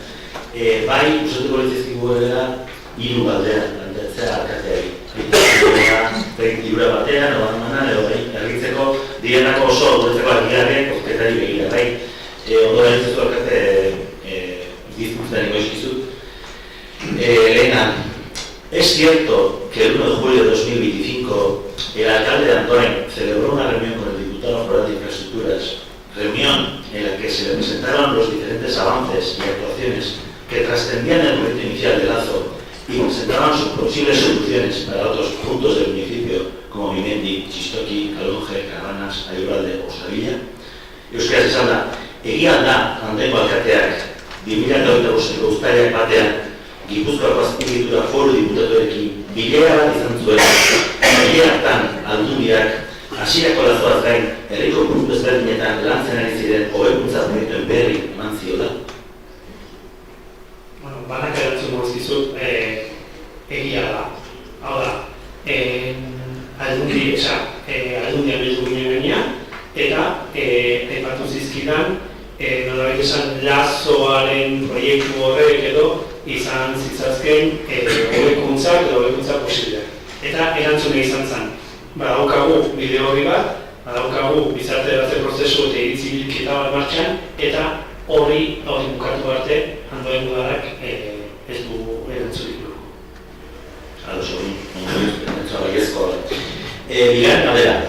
Es cierto que el estudio encargado por el propio ayuntamiento a una ingeniería para desarrollar, analizar y comparar las diferentes alternativas posibles a la variante, a la convivencia, concluye que en el 67% de las combinaciones la alternativa de convivencia a Lazo resulta mejor valorada frente al 33% de la variante. Euskaraz esan da, egia da, Andoaingo udalak ingeniaritza bati zuzenean enkargatutako azterlan batek, non alternatiba ezberdinak garatu, analizatu eta konparatzen diren, ondorioztatzen duela 177ko kombinazio posibletan elkarbizitza edo Lazo alternatiba hobeen baloratua dela variante alternatibaren 123aren aurrean. Sestrak egindako azterketen konparaketaren emaitza hori da. Baina hori esan da, hor pisu handia dauka arlo ekonomikoak. Eta guk, Andoain udal bezala, ulertzen dugu, arlo ekonomikoak enduta hobeagoa balin bada aukera bat, guk Andoainak bezala, Andoaingo udal bezala, defendatu behar deguna bada, ez aukerarik onena merkeagoa darako eta portzenta izuta bezik eta aukerarik onena dana eta Andoainaren osasuna batez ere batuko duela. Ez da bite dantzun dizudan? Baiet guerutzen dut, ez? Baiet zabala, eta hori eratzen dela. Baina beste egitu nahi du. Baina, esaten duen guerutzen eztikoa. Honen bestez, hirugarren azken galdera nuke interra galdera izan nahi, baina importante bizita agitzea. Es cierto que ninguno de los partidos con representación en las Juntas Generales de Guipúzcoa, la mayoría coincidentes con la representación municipal, EH Bildu, EAJ, Partido Socialista, PP o Elkarrekin Podemos, ninguno ha rechazado expresamente el proyecto presentado por la Diputación, ni en las diferentes comisiones, ni en los plenos realizados en juntas generales. Euskaraz, egia da, Gipuzkoako Batzar Nagusietan ordezkaritza politikoa duten alderdiek, horietatik gehiengoa ordezkaritza municipalaren koinzidente direlarik, Bildu, EAJ, Alderdi Sozialista, PP edo Elkarrekin Podemos, horietatik inork ez duela espresuki Diputazioak aurkeztutako proiektuen aurka egin, ez Batzar Nagusietako komisio, ez eta pleno ezberdinetan. Nik dakidala, nik Bilduko Batzar Nagusietako alderdi gurentziko dut, beraiek defendatzen dutena da, eta orain arte defendatzen dutena da, Amerika defendatzen dutena da, Andoainen ematen ari zen gizarteratze prozesuan eta iritzi bilketaren emaitza errespetatzeko. Eta gero, badakit azken duela gutxi izandako politika orokorreko pleno batean, bazegoela puntu bat, nun puntu berdinean, Irungo saihesbidearen eta Andoaingo lazoaren inguruan hitz egiten zen. Eta horrela, nik espreski galdetuta EH azken ditu nintzen. Eta erantzuna da, Irungo saihesbidearen aldeko jarrera dauketarako, eta momentu hori bozkatzen ari zirenean, Andoaingo lazioan iritzi bilketa batean. Eta horregatik kontra zeuden puntu hortan. Baina, asteritu ziren, puntu berdinean bozkatzen zirelako Irungo saihesbidea eta Andoaingoa. Ez du erantzun, egitu esan zehazki bozketari. Egon dira, alerrati ezberdinak, Urkola diputatuak aurkeztu Batzar Nagusien komisioan proiektua. Andoainar herritar ezberdinak egon dira Batzar Nagusietan eta aurkeztu dituzte beraien ekimenak. Galdera da, norbaitek kontrakotasuna azaldu du? Ni dakit, Andoaingo Gipuzkoako EH Bildu defendatzen duena, da Andoaindarrek ematen ari ziren prozesu hori errespetatzea. Orain arte emaitzik ez zegoen, orain badago emaitza, iritzi bilketaren emaitza. Andoaingo udal gobernuak bere egiten duena, eta ondorioz Gipuzkoako EH Bildu bere egiten duena. Berriro esango dut, ni errespetatu dezaket Andoaindar prozesua, baina aurka honaiteke edo alde. Aurkakotasunik adierazi du alderen batek. Orain arte ez, baina jarriko ez ditu kontestuan. Orain arte, Andoaingo udalak egin duen iritzi bilketan jarri ditu aukera ezberdinak artean lazoa. Eta horregatzen ez dut kontakotasunik azaldu. Baina orain esaten dizunik, Andoaingo udalak iritzi bilketaren emaitza bere egiten du bezala, Gipuzkoako EH Bildu bere egiten duela. Hau esan da, argitu nahi nuke, azkeneko asteetan egon du dian gauza ezberdin inguruan, bai esaneko nuke ariketa bat egin dugula. Ariketa bat izan da gizarteratze eta iritzi bilketa bat. Ez daude ohituta. Galdetu izan dugu, herriko parkea estaltzeko ze aukera nahiago dugun, baina benetan estrategikoak diren eta herritarren bizitzak baldintzatzen dituen proiektuen inguruan galdetzea ez gaude dituta. Eta onartu behar dugu, administrazio bezala ez gaude dituta, eta gainera onartu behar dugu koste intzeigu da marxa jartzea ere. Koste intzeigu. Baina helburua lortu dugu. Eta lortu duguna da jendeari iritzi eskatu eta jendeak iritzi ematea. Batzuentzako gutxi izango da, beste antzentzako asko izango da. Gure ustez, 2085ko kopuru hori garrantzitsua da. Kopuru esanguratsua da, kuantitatiboki eta kualitatiboki. Eta gu saiatu horrena da, prozesu hau herritarrekin batera egiten. Zergatik herritarrekin batera, herritarrei hala esan gehienako. Bai legealdi hasieran eta bai duela hilabete batzuk urte hasieran egindako agerraldia. Guk esan gehien herritarrei zuekin batera nahi dugu prozesu egin eta zuen iritzia jaso nahi dugu. Eta horrela egin dugu. Eta batek galdetuko du, eta orain zer? Orain, Andoaingo udalak badauka iritzi bilketaren emaitza. Eta iritzi bilketa horrekin aldundiari jada eskatu dio bidea. Eta eskatuko diona aldundiari den iritzi bilketako datu horrekin edo kopuru horrekin, eskatuko diona izango da berpentsatzeko egiten ari den hori eta trafiko arazoan begiratzen duen bezala, Andoaingo herritarrentzat onuragarria den irtenbide jasangarri batean pentsatzea. Hori da eskatuko diena. Iruditzen zaigu Andoaingo etorkizuna baldintzatzen, Andoaingo herriarena eta herritarrena baldintzatzen duen etorkizun batek eskatzen duela arduraz eta erantzukizunez jokatzea. Horrelaxe egingo dugu guk, eta horrelaxe eskatuko diogu Aldundiari ere.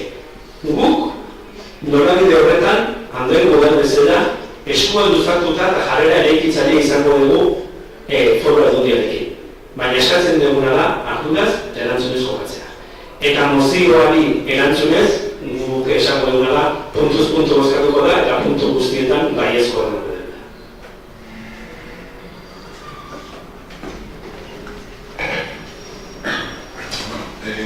Hiru urte baino gehiago igaro dira, zeriaren aurkako plataformaren lehenengo batzarretan parte hartu nuela. Orduan, Iturri Tabernan eta Tortilla Pintxoen artean, gure taldearen babesa eta kolaborazioa eskaini zuen. Arrizkositako bide izaten ari da, Aldangora, baina zuen eskutik helburua Andoaindarrentzat egokiena den arazoaren irtenbidea lortu dulakoan daude. Orain badakigu, herritar asko ditugula bidelagun. Agian ez daiken duen aina, baina bizkanaka jendearen artean suspertzen ari da, jendearen artean suspertzen ari da, ezin dezakegula besten esku utzi gure bizitzan olako garrantzia duten erabakiak hartzea. Orain ez bezala, zuen proposamena gure babesarekin kontatu du, bukatzeko eskakizun bat. Ez eta jarraitu gorka.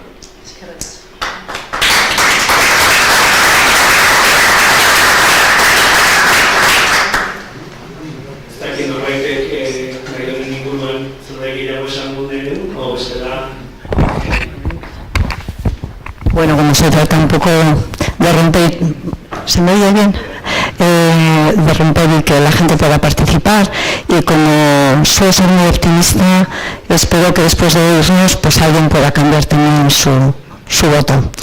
Me dirijo en concreto al Partido Socialista porque me ha alegrado ver que rechacéis el lazo, me ha alegrado de verdad, aunque no os manifestéis por una apuesta clara por la variante, que para mí es algo fundamental. Y habiendo escuchado, porque sigo habitualmente los plenos, el último pleno extraordinario el jueves pasado, hago mío el alegato que hizo Aritz Alcain en el tema de las tasas, que decía que el Partido Socialista entiende la labor pública y municipal escuchando a la ciudadanía, identificando sus necesidades reales y transformándolas en propuestas y soluciones. La ciudadanía ya se ha posicionado, por gran mayoría ha optado por la acción variante. Así que espero que te lleguen, o que os llegue al Grupo Socialista y que lo escuchéis. Porque nuestra finalidad es defender los intereses de los y de los andinares, estemos donde estemos. Os aseguro que los que estamos aquí, el único interés que nos une, el único, es el interés por nuestro pueblo, por el bienestar de nuestro municipio, por el bienestar de nuestros ciudadanos. Y para finalizar, decía, así como ves que he seguido, y algo me gustó el alegato, solo con políticas valientes, justas y sostenibles podremos crear un Andoain que no deje atrás a nadie. Por eso apostamos nosotros, y poco sostenible es cuando pasan 71 vehículos cruzando nuestro municipio, 71.000, perdonad, y teniendo que soportar los niveles de contaminación acústica y atmosférica que soportamos. Así que soy muy ingenua y espero que a la hora de votar podamos conseguir algo.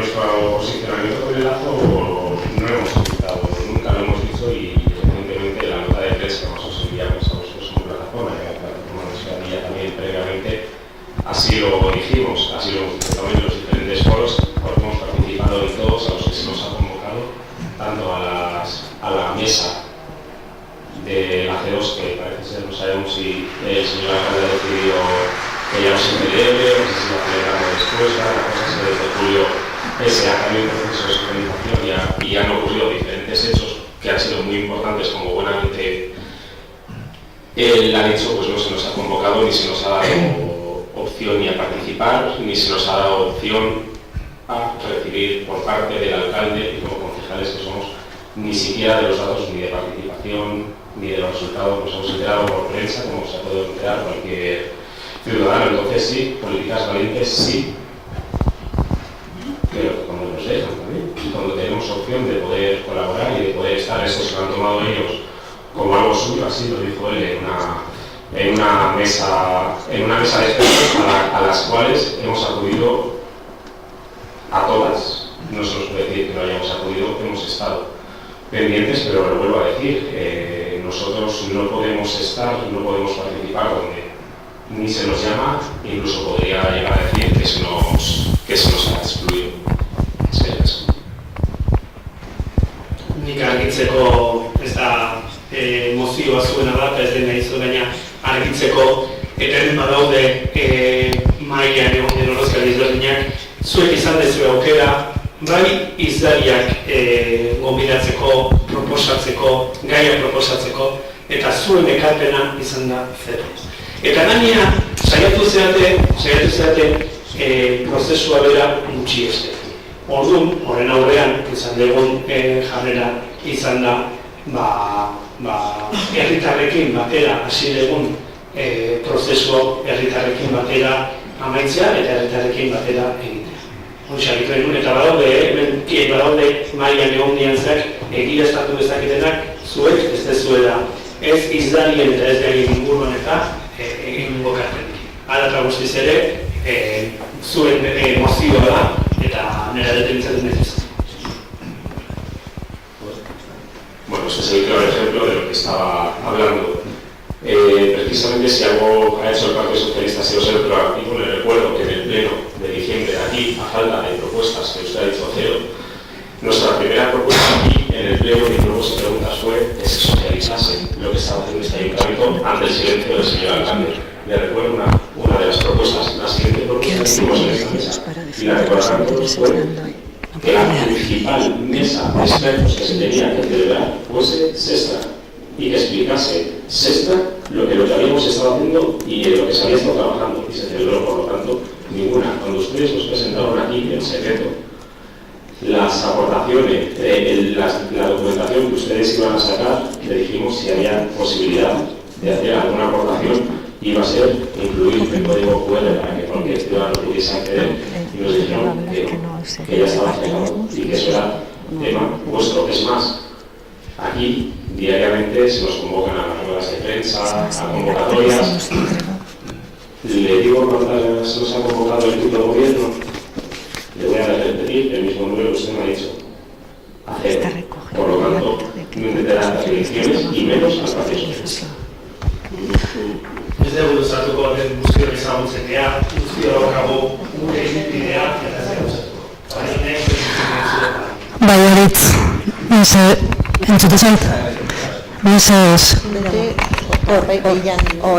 Mesedez, eskatu dugu errespetoa. Zuen liskarrak zuenak dira. Guk ez ditugu, ez gea etorri honea eta herria zago hor kanpoan zuen liskarrak entzuteko. Errespetuz tratatzeko herria eskatu dizuegu. Así que mesedez denean, utzizazu edarengo zuen liskarrak eta jarri zaitezte lanean. Guregatik. Ze bezala, ikusiko dugu segertatuko den elekzioetan, ez dakit, baina herria hitza du. Eta hitza hartu du. Mesedez.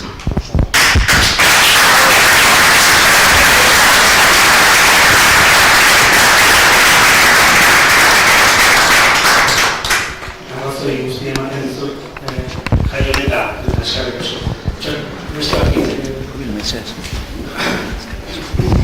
Bai, kaixo atxaldean, Gabon. Jaionek esan duen euskeraz, bani pixkat erderaz errepikatuko, vale?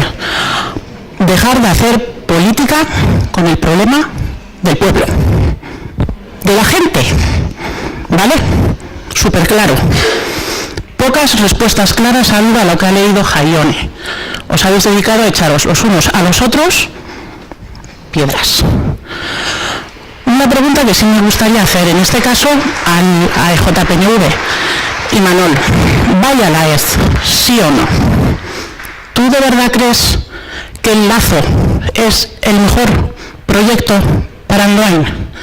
¿Sí o no? Erreixa.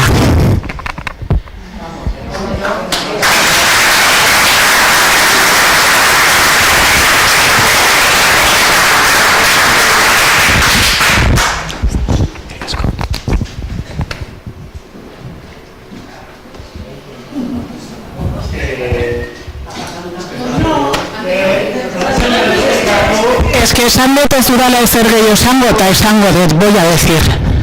Le has exigido no sé cuántas veces al alcalde que te responda. Y tú no eres capaz de responder. Ostras. Respetu oso, guk plataformak eta dozen herritar mugimenduk gaur plazaratzen duen dokumentua, mozioak, iritziak errespetatzen ditu, baina eztabaida politikoa egin behar dugu taldean artean. Errespetutikan entzun dugu, errespetutikan ekartu gara, bantzokien egon gara, errespetutikan etortzen dugu eta gisa dokaztuen asmoa, baina eztabaida politikoa egiten dugu taldean artean. Horretik ari guztetala gaur momentua portatzen azteko herritarrak eta taldean artean. Galdera zatza baldin bada EAJak sinisten duen Lazo alternatiba dan proiekturik honena, bai edo ez? Mando indar bezala. Ni handean esan egiten da, guk sinisten dugula, Lazo integral hori, bazkaratik Euskaloia artean erantzun amaten duen, izan daitekeela, O sea, que puede... Eta sinisten dugu, irigoitzia ez baldin badator bat kasun datzetekin, eta humiltasun oso dugu, errespetatzen ditugula, iritzi, normalako iritzi guztiak, baina guk eztabaida politikoa eta jarri horretu egiten bezala. Hemen, non behar da, dutatzen ezberdin artean, horregatik ez dut nahi, sestran sortu, kasutan zure pertsonarekin, baina bai, ez dut uko egin nahi, ez dut muzin egin nahi. Esan egin ondoen gisa, EAJak, bai, baizko soluzio integral bat. Soluzio integrala barkatu zein da. Zolabiletikan, bazkako ditartean, Trazado guztia. Momentuz, trazado guztia ez dago idatzita. Vale, no está escrito y no está aceptado.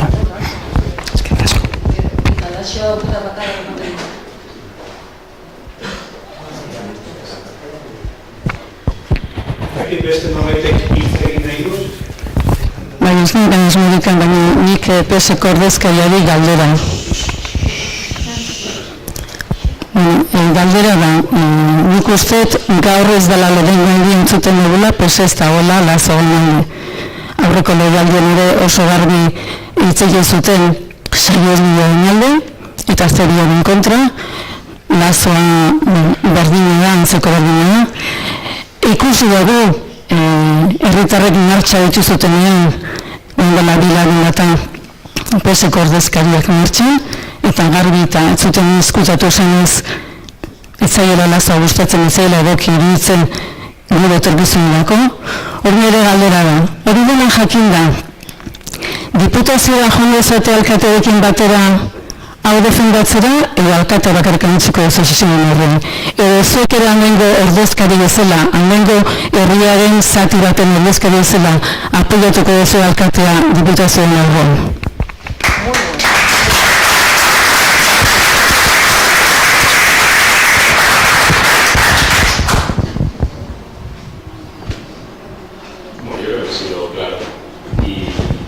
Expresado suficientemente claro con lo que he explicado. De momento lo que no hemos recibido ha sido tampoco una invitación por parte del alcalde de Pérez. Claro, está claro que es el que tiene que liderar, tampoco hemos sabido. Nos hemos enterado hoy que estuvo reunido el 1 de julio y que le enseñaron. Bueno, es más, nos enteramos por una carta que se registró, por lo tanto lo que he dicho dicho antes, nosotros nos prestamos a estar, a seguir apoyando y a seguir trabajando con la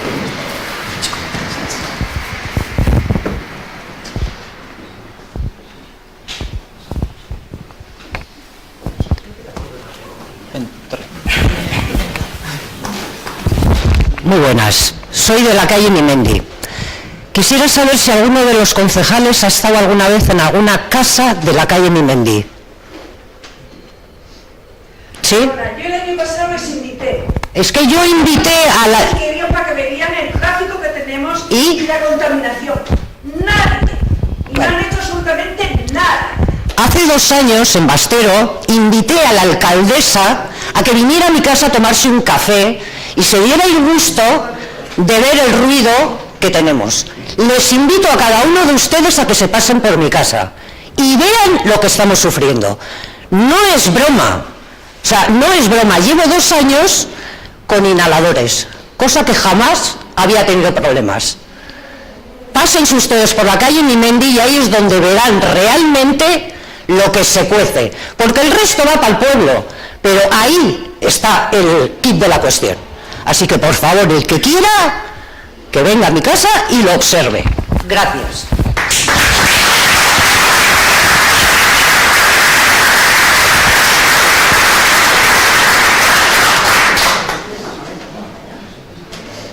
Nik hitza hartzen dizut eta gonbidapena onartzen. Gracias. Es que no te entendí. ¿Qué? No sé si lamentablemente, pero sí que vivo a muy pocos metros de la calle. Entonces hablas tú. Por lo tanto, muy bien la zona y sé de las afecciones. Es que invito a todos para que se estén un ratito en mi casa. Cuando llueve, cuando no llueve, cuando hay atasco, que menuda semana llevamos de atasco. Menuda semana llevamos de atasco. Y todo eso está quedando. A ver si se creen que los que viven arriba no se están comiendo lo mismo. Porque yo me estaré comiendo más, pero aquellos de allí también. Y los de Soravilla, y los del otro lado, y las casas que están construyendo tan bonitas. Ahí también llega la contaminación.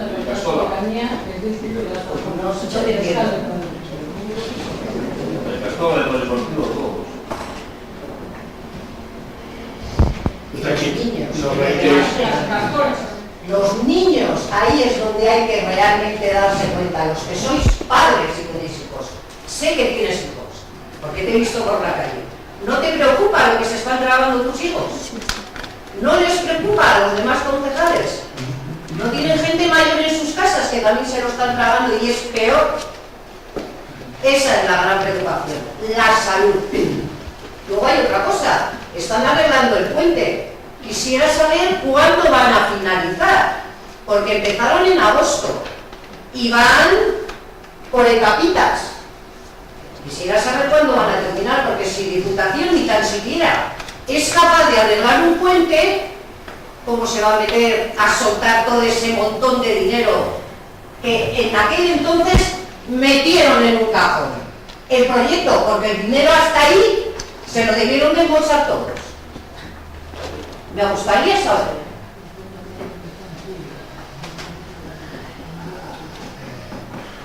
¿Nadie tiene nada que decir? Respecto al...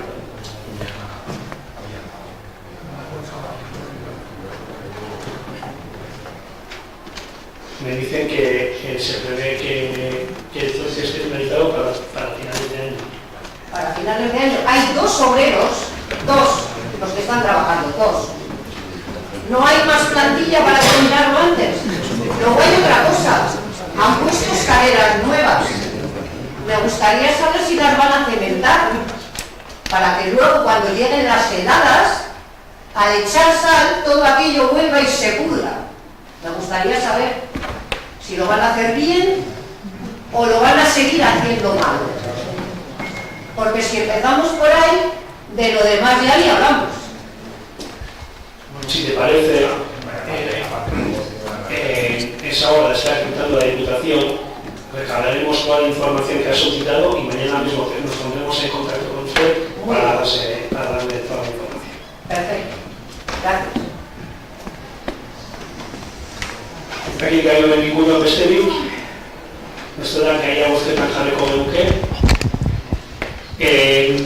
Plataformakoek puntuz puntu bozkatzea eskatzen zuten, orduan bozketa horrela egingo dugu, bai? 5 puntu dira guztira, lehenengotik abiatuko gara. Lehenengo puntuaren aldekoak, aurkakoak, gehiengoz onartzen da. Bigarrengo puntuaren aldekoak, abstentzioak, aurkakoak, gehiengoz onartzen da. Hirugarrengo puntuaren aldekoak, abstentzioak, aurkakoak, gehiengoz onartzen da. Laugarrengo puntuaren aldekoak, abstentzioak, aurkakoak, gehiengoz onartzen da. Eta azkenik, 5. puntuaren aldeko bozkak, abstentzioak, aurkakoak, gehiengoz onartzen da.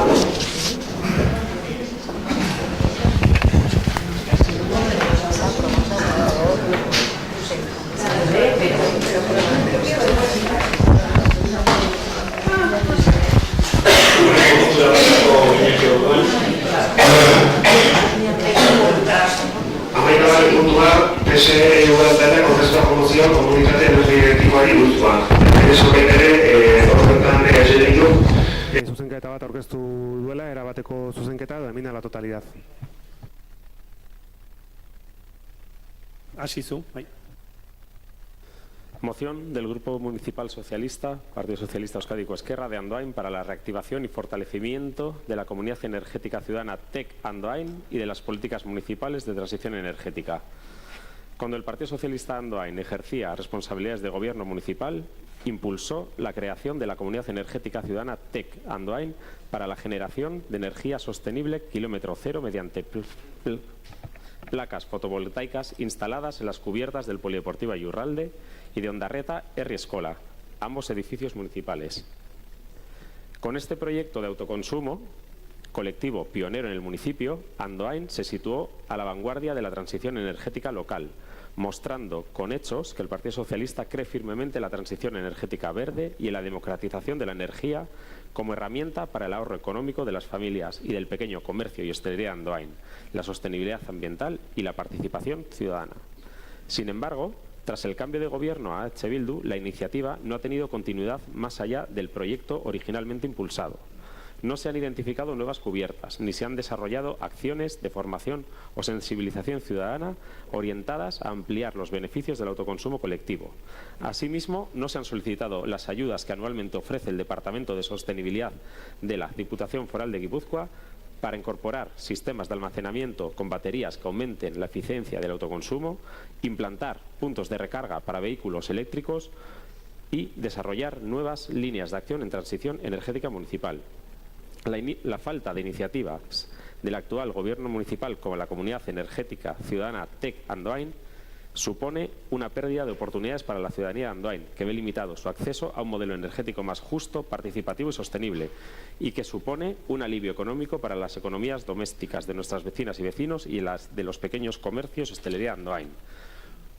Por todo lo anterior, el Grupo Municipal Socialista propone al Pleno del Ayuntamiento de Andoain la adopción de los siguientes acuerdos. 1.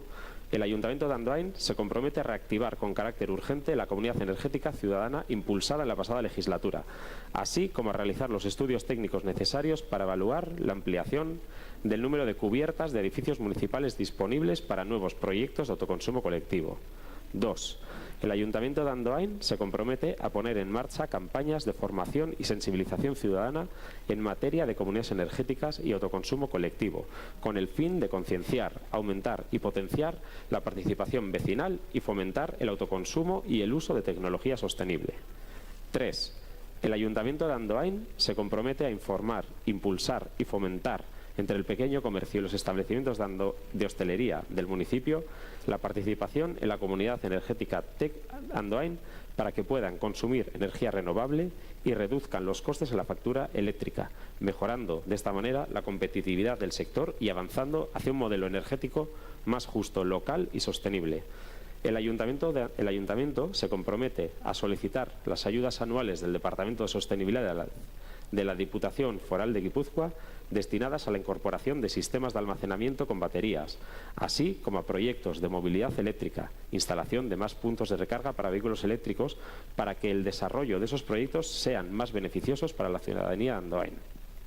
Y 5, y último, que el Ayuntamiento se compromete a cumplir con las medidas establecidas en la fase 1 2022-2024 y a poner en marcha las correspondientes a la fase 2 2025-2028 del Plan de Acción Energética Sostenible del Ayuntamiento de Andoain, impulsado durante la pasada legislatura con el objetivo de garantizar la continuidad y coherencia de las políticas locales en este ámbito. Vale. Idazkariak esan du bezala, mozio honi kontramozio bat aurkeztu diegu gaur eguardian, eta saiatuko naiz zuena erantzun eta guri argudiatzen, zeren gero zuena bozkatu beharko da denengo, hori aterako balitz horrela geldituko litzake, eta zuena aterako ez balitz gurea jarriko litzake bozketa. Zuen mozioa irakurrita, iruditzen zitzaigun bazaudela desadostasunak bagenituen hainbat puntutan, eta batetik hiru gako edo eman nahi nituzke. Batetik, iruditzen zaigu orain arte egindana TKE-en inguruan, prozedura horren inguruan, prozedura hori ez da egokia izan, akats asko izan dituela, eta egin beharko genuke da, nolabait esan, azterketa eta balorazio bat orain arte egindakoaren inguruan, bai udalaren aldetik eta bai hori kudeatzen duen enpresaren aldetik, kasu honetan Edinorren aldetik, zen gure ustez herritarrei eman zaien zerbitzua ez da batere egokia izan. Hori lehenengo puntu bezala. Bestetik, argitu nahi genuen, bestela ematen dudako Andoaingo udalak ez duela gai honen inguruan diru sarrerarik jaso, diru laguntzarik jaso, aurten 3 izan direla gai honen inguruan jaso dituen diru laguntzak. Batetik, 9.317 kontsumoen monitorizatzeko sorboarentzako, Gipuzkoako Foru Aldundiak emana, bestea, auditoria energetikoak egiteko 5.226koa EBEK emana, eta azkenik, epe motzean, urtea amaitu baino den, jartzea aurre ikusten dugun kargadore elektrikoentzako EBE berak emandako 2.000 euroko laguntza. Horrez gain, iruditzen zitzaigun, Andoaingo udalak egin behar duda ez soilik Gipuzkoako Foru Aldundiari eskatu diru laguntzak edo diru iturriak, baizik eta bai Eusko Jaurlaritzari edo dagokion erakunde guztiei. Eta horrez gain baitere, Andoaingo udalak hartu behar duda konpromezu bat gure barne aurrekontuetan ere gai honekiko partidak txertatzeko. Aipatu nahiko nuke baita ere, bai aigia da azterketetan, bai Opua eta Hilerriko eraikinetan eguzki plaka jartzeko lanean ari gara, eta gaude, baina iruditzen zitzaigun aurrera jarraitu aurretik egin behar dugu da azterketa bat, zan guk gure ustez orain arte egindan prozedura ez da egokia izan, eta akatsak egin ditugu, guk gureak ezatuko ditugu, baina Edinorrek gure ustez prozeduran ez ditu gauza batzuk egoki egin, eta ikuste genuen zuen mozioa baino mozio alternatibo bat aurkeztu behar genuela. Honekin saiatu naiz zuei erantzuten eta aldi berean gure mozioren nolabait esan defentsa edo egiten. Gainerako alderdiek zerbait esan behar zuen? Bueno, pixkat argodi batzuk kendu dizkiazu. Guk hasi nahi dezaten, guk tokiko energia kontsumo taldeen alde gaudela, autokontsumoa sustatzen alde gaudela, eta hori argi etzineko nuke.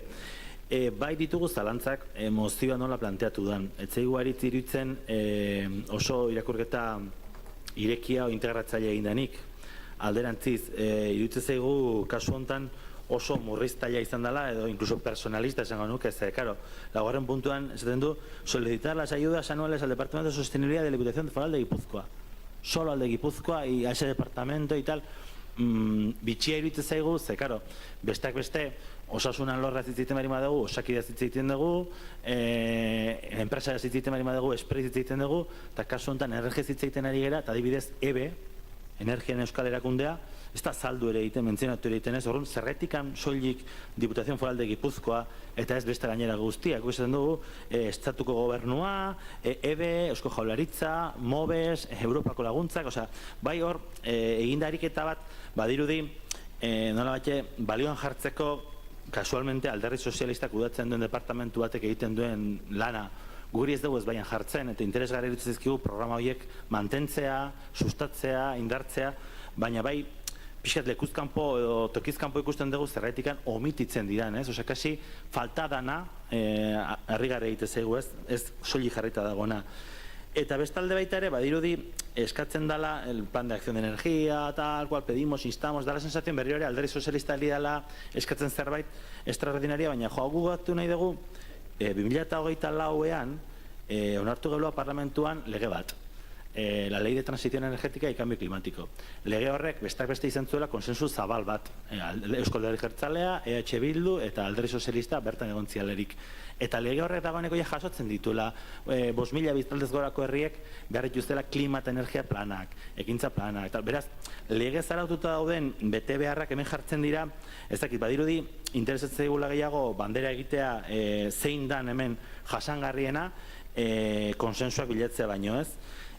Aldiz, ez dakit komentatu daitekeen beste mozioa edo, bueno, guk abstenitzeko asmoa geneukan, baina ikusi dugu, bigarren mozioa irekiagoa dela, ez? Besteak beste, aipatzen ditulako aurrekoak esan bezala erakunde guztiak, eta hori guri interesante iruditzen zaigu, ze energia ez da soilik erakunde baten gauza, maila ezberdinetan, erakunde ezberdinetan sustatzen duten gauza da, eta baita ere jartzen du erreflexio bat, ze askotan teka honekin bai ikusi dugu, aurrera joan galela, ongi ala gaizki berdin du aurrera goaz, eta askotan erreflexio bat egin beharko genuke prozedimentu hau bera ea zenbateraino izan da zuzena edo hobetu daitekeen, bai.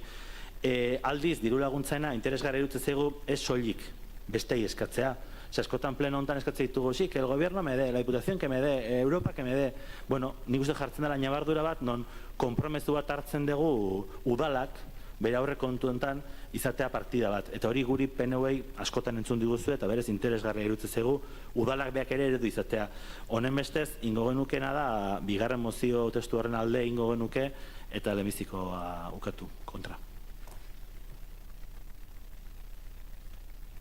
Bueno, nahi egia esan argumentoi gabe utzi diazutea bien artean, baino bai, bat egiten duet zuek emandako esplikazioekin. Orain arte andoainen daukagun teka nire ustez eta erabiltzailea naiz ez ditu betetzen berak sortutako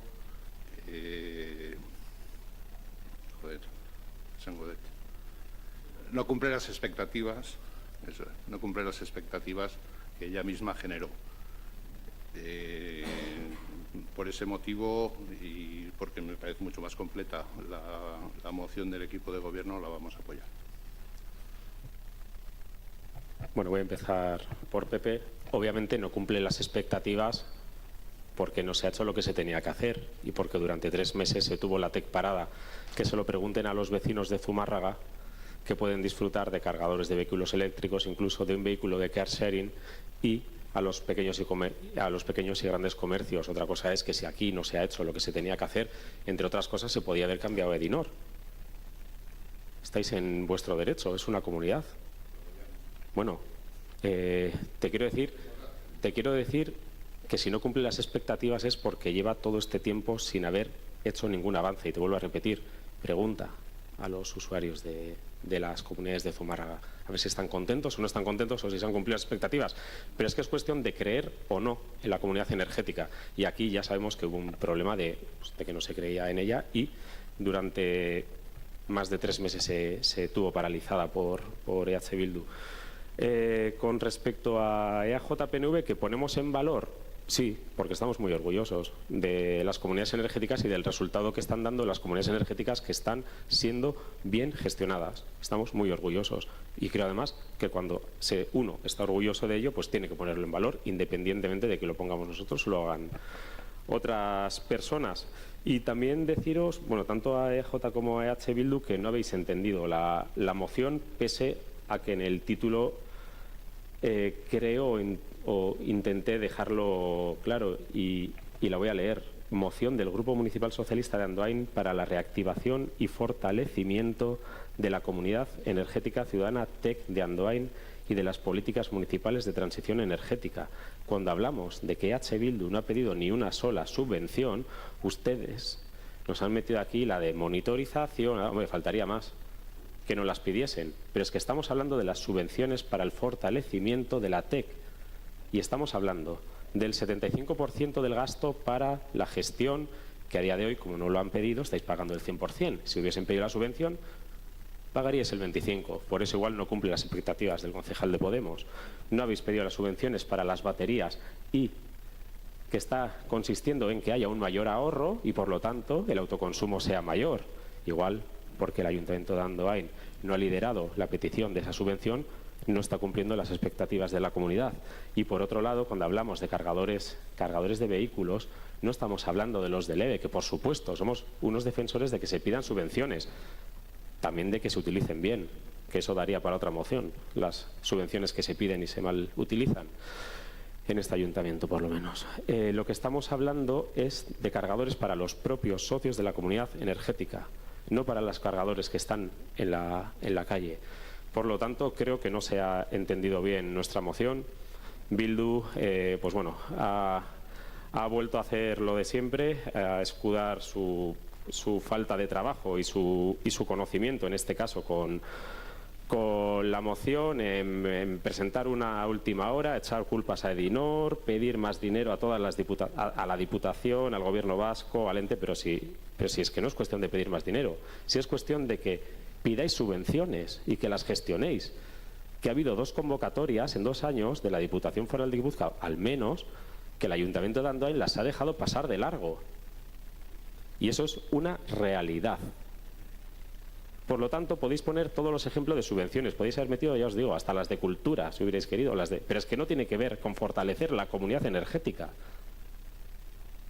Y si no, explicarme qué tiene que ver la monitorización con la comunidad energética, en qué repercute eso en el bolsillo de la ciudadanía.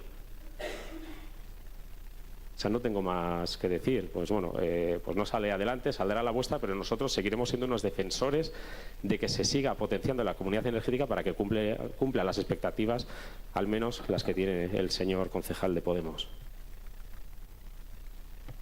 Y le repito, estaría encantado de que así fuera. Pero no lo es. O sea, me dice usted que ahora que se debe a la inacción del Gobierno. Bueno, quizás sea así, pero yo estuve en la última reunión a la que se nos convocó a los socios y por parte de Edinor no hubo ninguna crítica de ese tipo, no hubo ninguna propuesta para fomentar la participación en la comunidad. Se limitaron a dar unos números y punto. O sea, yo creo que Edinor, como empresa gestora, debería hacer más cosas. Te vuelvo a repetir que quien tiene que liderar esto es el Ayuntamiento de Andoain. Porque es quien lo tiene que liderar y es quien lo ha puesto en marcha y es quien se debe a sus vecinos también en esto. Que es una comunidad que se ha puesto en instalaciones municipales a petición del Ayuntamiento de Andoain, Pepe. Entonces, si quieres que mejore, pues mira, por lo menos, igual a ti te hacen más caso. Tú les das la mayoría, por lo menos inténtalo tú, ya que al Partido Socialista no nos hacen caso, mételo en tu negociación de mayorías, también que pidan las subvenciones y que trabajen por poner, pues por ejemplo, las baterías para que pagues menos de luz. Y el resto de la ciudadanía Andoain también, y los comercios y los hosteleros. Nik bai, matiz bat, por alusiones, Agian ez dut ulertu, mozioa, baina nik esango nuke ondo ulertu eta aztertu degula.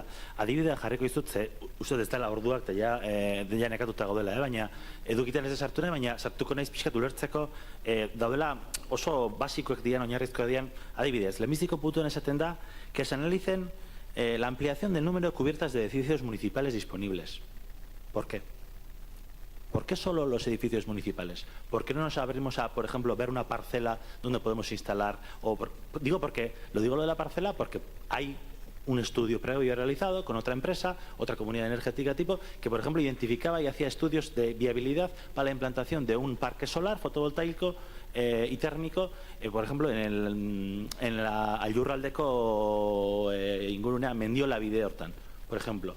¿Por qué nos tenemos que ceñir solo a las cubiertas del edificio? Es una cuestión muy básica, pero fácilmente vas a entender, me dirás, ya, porque esta tipología de ayudas, de esta tipología de comunidades, solo se implementan en las cubiertas y los tejados. Bueno, por lo tanto, yo creo que sí que el debate es mucho más amplio, mucho más profundo. Nosotros sí que estamos a favor de que se instalen en las comunidades, pero también tenemos que decir a la ciudadanía la capacidad de generación, y justo antes hemos estado hablando de Berchín, la capacidad de generación eléctrica fotovoltaica de todos los edificios municipales es bastante limitada. Y eso hay que dejarlo claro. A partir de ahí, ojalá en todos los edificios municipales podamos instalar paneles, pero pese a todo, necesitaremos, para tener una carga de generación lo suficientemente útil o factible, necesitaremos implementar otras medidas, por ejemplo, instalar huertos solares como en otros pueblos se están realizando. Pero da la casualidad que eso le impulsa otra ayuda, otra no sé qué. Mira, nosotros sí queremos todo tipo de comunidades, todo tipo de sistemas, porque la eficiencia energética y la transición energética no es una opción, es una obligación. Y hay una ley que todos nos hemos comprometido a cumplirla, y yo creo que en ese sentido tenemos que dar pasos, y tanto Berchín en la generación hidroeléctrica va a ser tan importante, pero también la generación térmica o la fotovoltaica va a ser importante en cualquiera de sus formas. Por eso hemos dicho que no hay que ceñirse, no hay que estrecharse, sino ampliar la mirada. Esa es un poco la reflexión que hacíamos. Totalmente de acuerdo, y nosotros estaremos de acuerdo en que se estudie cualquier tipo de, lo acabamos de decir antes con el asunto de Berchín, en que se estudie cualquier tipo de, ya sea de generación, siempre y cuando sea sostenible. Lo que no hará nunca el Partido Socialista será paralizar ni un solo día, como ya pasó aquí, la TEC de Andoain, que es lo que hizo Bildu, ni no potenciar una herramienta que ya tenemos en marcha. Bueno, unai jarriko dugu orduan bozketan Alderdi Sozialistaren mozioa, eta gero gure erakurri beharko genuke eta jarraian bozkatu, ulertzen dut, ez? Bai, zuzena da, irakurtzearena nahi dezuen bezala. Nik uste ja horren ez dugu. Osea, bueno, denengo bozkatzea Alderdi Sozialistarena. Alderdi Sozialistaren mozioaren aldeko bozkak, aurkakoak,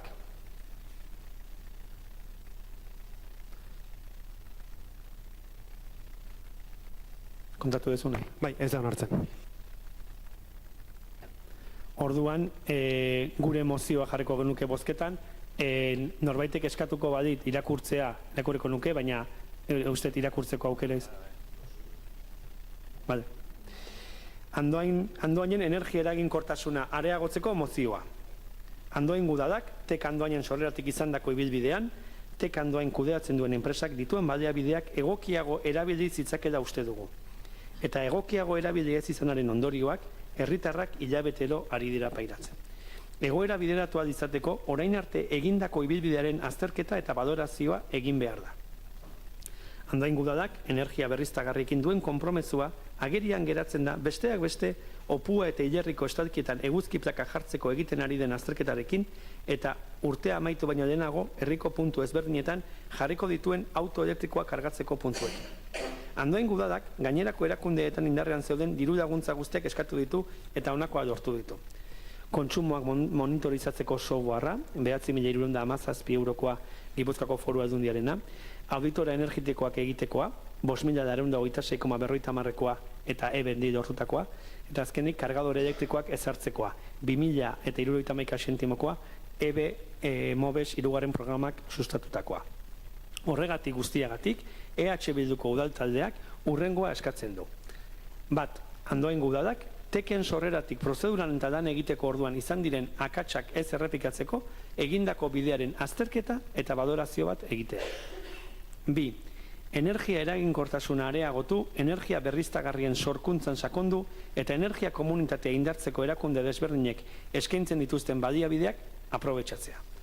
Eta 3. Gipuzkoako Foru Aldundiari, Eusko Jaurlaritzari, Energiaren Euskal Erakundeari eta arlo horretako beste erakundeei eskatzea handitu dezatela modu esanguratsu eta finkoan udalentzako finantzak eta iraunkorra trantsizio energetikoaren erronka ekosozialari tokiko eremutik eragiteko. Halaber, udadak konpromisoa hartzen du bere aurrekontuan urtero gai hau lantzeko kredituak onartzeko. Noain jarriko genuke mozio hau bozketara, aldekoak,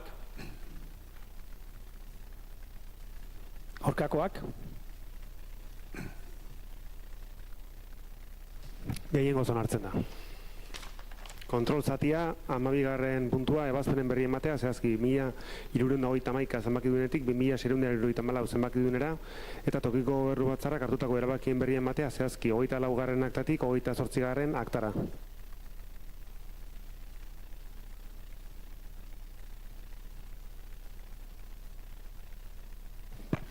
Amairugarren puntua, galderak, eskaerak eta proposamenak.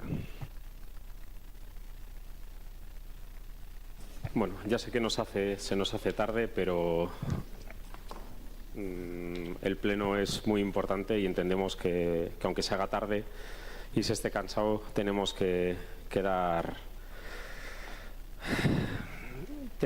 explicaciones de todas las cosas. En este sentido, bueno, hace unos días se celebró en Tolosa una reunión para explicar el plan funcional del futuro hospital público para Tolosaldea y a posteriori, una vez que se celebró, nuestros compañeros nos preguntaron qué pasaba, por qué no estaba ningún representante del Partido Socialista de Andoain en aquella reunión, cuando la convocatoria, y estábamos convocados absolutamente todos los concejales electos de Tolosaldea. Pues, ¿cuál fue mi primera sorpresa? Miré hasta en el spam a ver si me había llegado la invitación por parte del alcalde. Se nos explicó que se les había trasladado a la alcaldía a todos los municipios y que ellos debían de ser quienes nos trasladasen la invitación, que brilló por su ausencia. Entonces no sé qué ha pasado, no sé por qué no se nos ha trasladado esa invitación. Estábamos en nuestro derecho de poder conocer de primera mano algo tan importante y por el que llevamos luchando durante tanto tiempo como es el plan funcional del futuro hospital público de Tolosaldea. Entonces me gustaría que el alcalde nos dijese qué ha pasado, si él acudió, qué representante del ayuntamiento acudió y por lo tanto que se nos dé cuenta de todo lo que allí se habló, ya que se nos privó la posibilidad de acudir. Bueno, lehenik eta behin, barkamena eskatu, nik bentsat ez nekien ordezkari guztiei zuzendua zegoenik, eta nik ustet zintzoa bada norbaitek hanka sartzen duenean, eta ni naiz udal gobernu honen erantzuden nagusiena barkamena eskatzea. Hori hasteko, eta bai hemendik aurrea konbokatoriak zinegotzi guztien zako direnean, helaraziko zaizkizue, orain arte beste kasuetan egin da bezala. Barkamenak Alderdi Sozialistako ordezkariei eta baita EAJ, PNV eta Podemosekoak ere. Behin hori esan da, gaian aditua delako eta medikoa delako bilera hortan, udal gobernuaren izenean Larraitz Arriola izan zen, eta berak esango dizkigu pixka bat nondik norakoak. Gauza asko hitz egin ziren, egon itzen bileran, gauza asko hitz egin ziren, gero arratsaldean bilera publiko bat egon zen Irikia, Tolosan, baita ere edozein, eta nik uste egon bidapen hori bai publikoa zala, eta horra ezakit egon zinen, hor ere aurkeztu zen guri goizan esandakoa. Iruditzen zait, hemen esplikatzen hastearren dena, egin dezakegula bilera badatorren hastean edo nahi dezutenean, eta nik adiraziko dizuet, han hitz egintzen dena, eta zuen galderei erantzuna ondo iritzen bazaizue.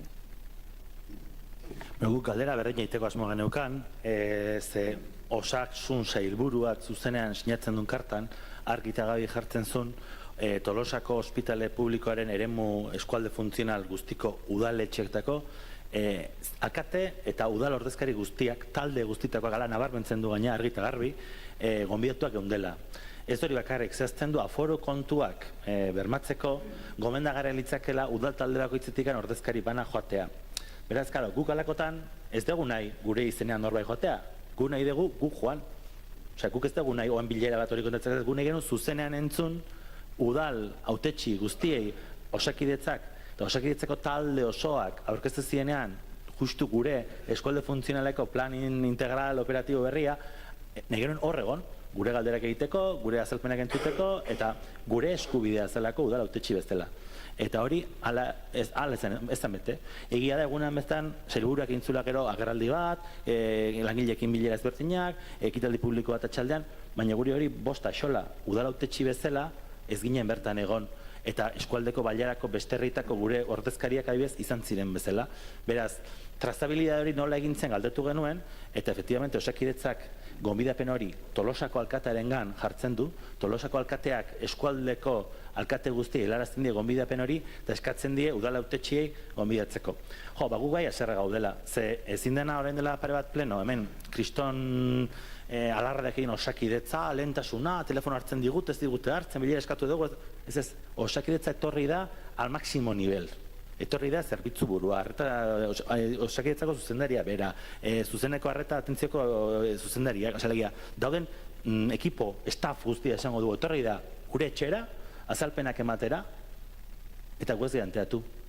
Gu bai aserretza gaitu, eta prentsatik jakin dugu, dagoeneko enteatuko era, irakurri ditugu, kontatu dizkigute gure lankidek ere zen nobedade, ja idatzita daudelako eta kontatu dizkigutelako, baina irutze zaigu, askotan oso azal leuna daukagula, eta jartzegala oso eskizitos, eta gaur resultak etorte zaigu sailburuak bera gonbidapen bat zinegotzioi, eta ez giganteatzen. Jo, perplejo gelditu da, eta gu bai aserrea adirazi, zegu ez dugu nahi orain azalpen bat, hirugarren batek kontatutakoa, gu nahi genuen azan, zuzenean entzun, eta hori tamalez ja pasatu zegu. Bueno, aserrea onargarria da, eta egia da zuen eskubide bat urratu izan da, eta alde hortatik, lehen esan dena bezala, nik udal gobernu honen buru bezala barkamen eskatzea izuet.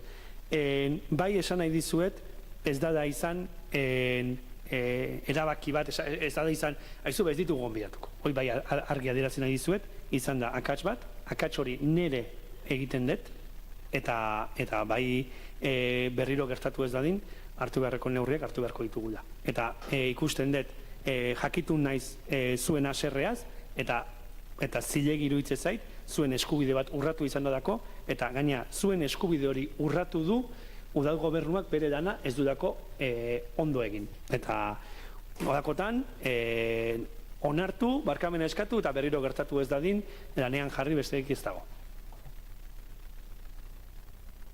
Ez dakit beste zaik? Ez? Bueno, amaitutzat emango genuke plenoa, mila esker denoi, eta asteburu nahi izan.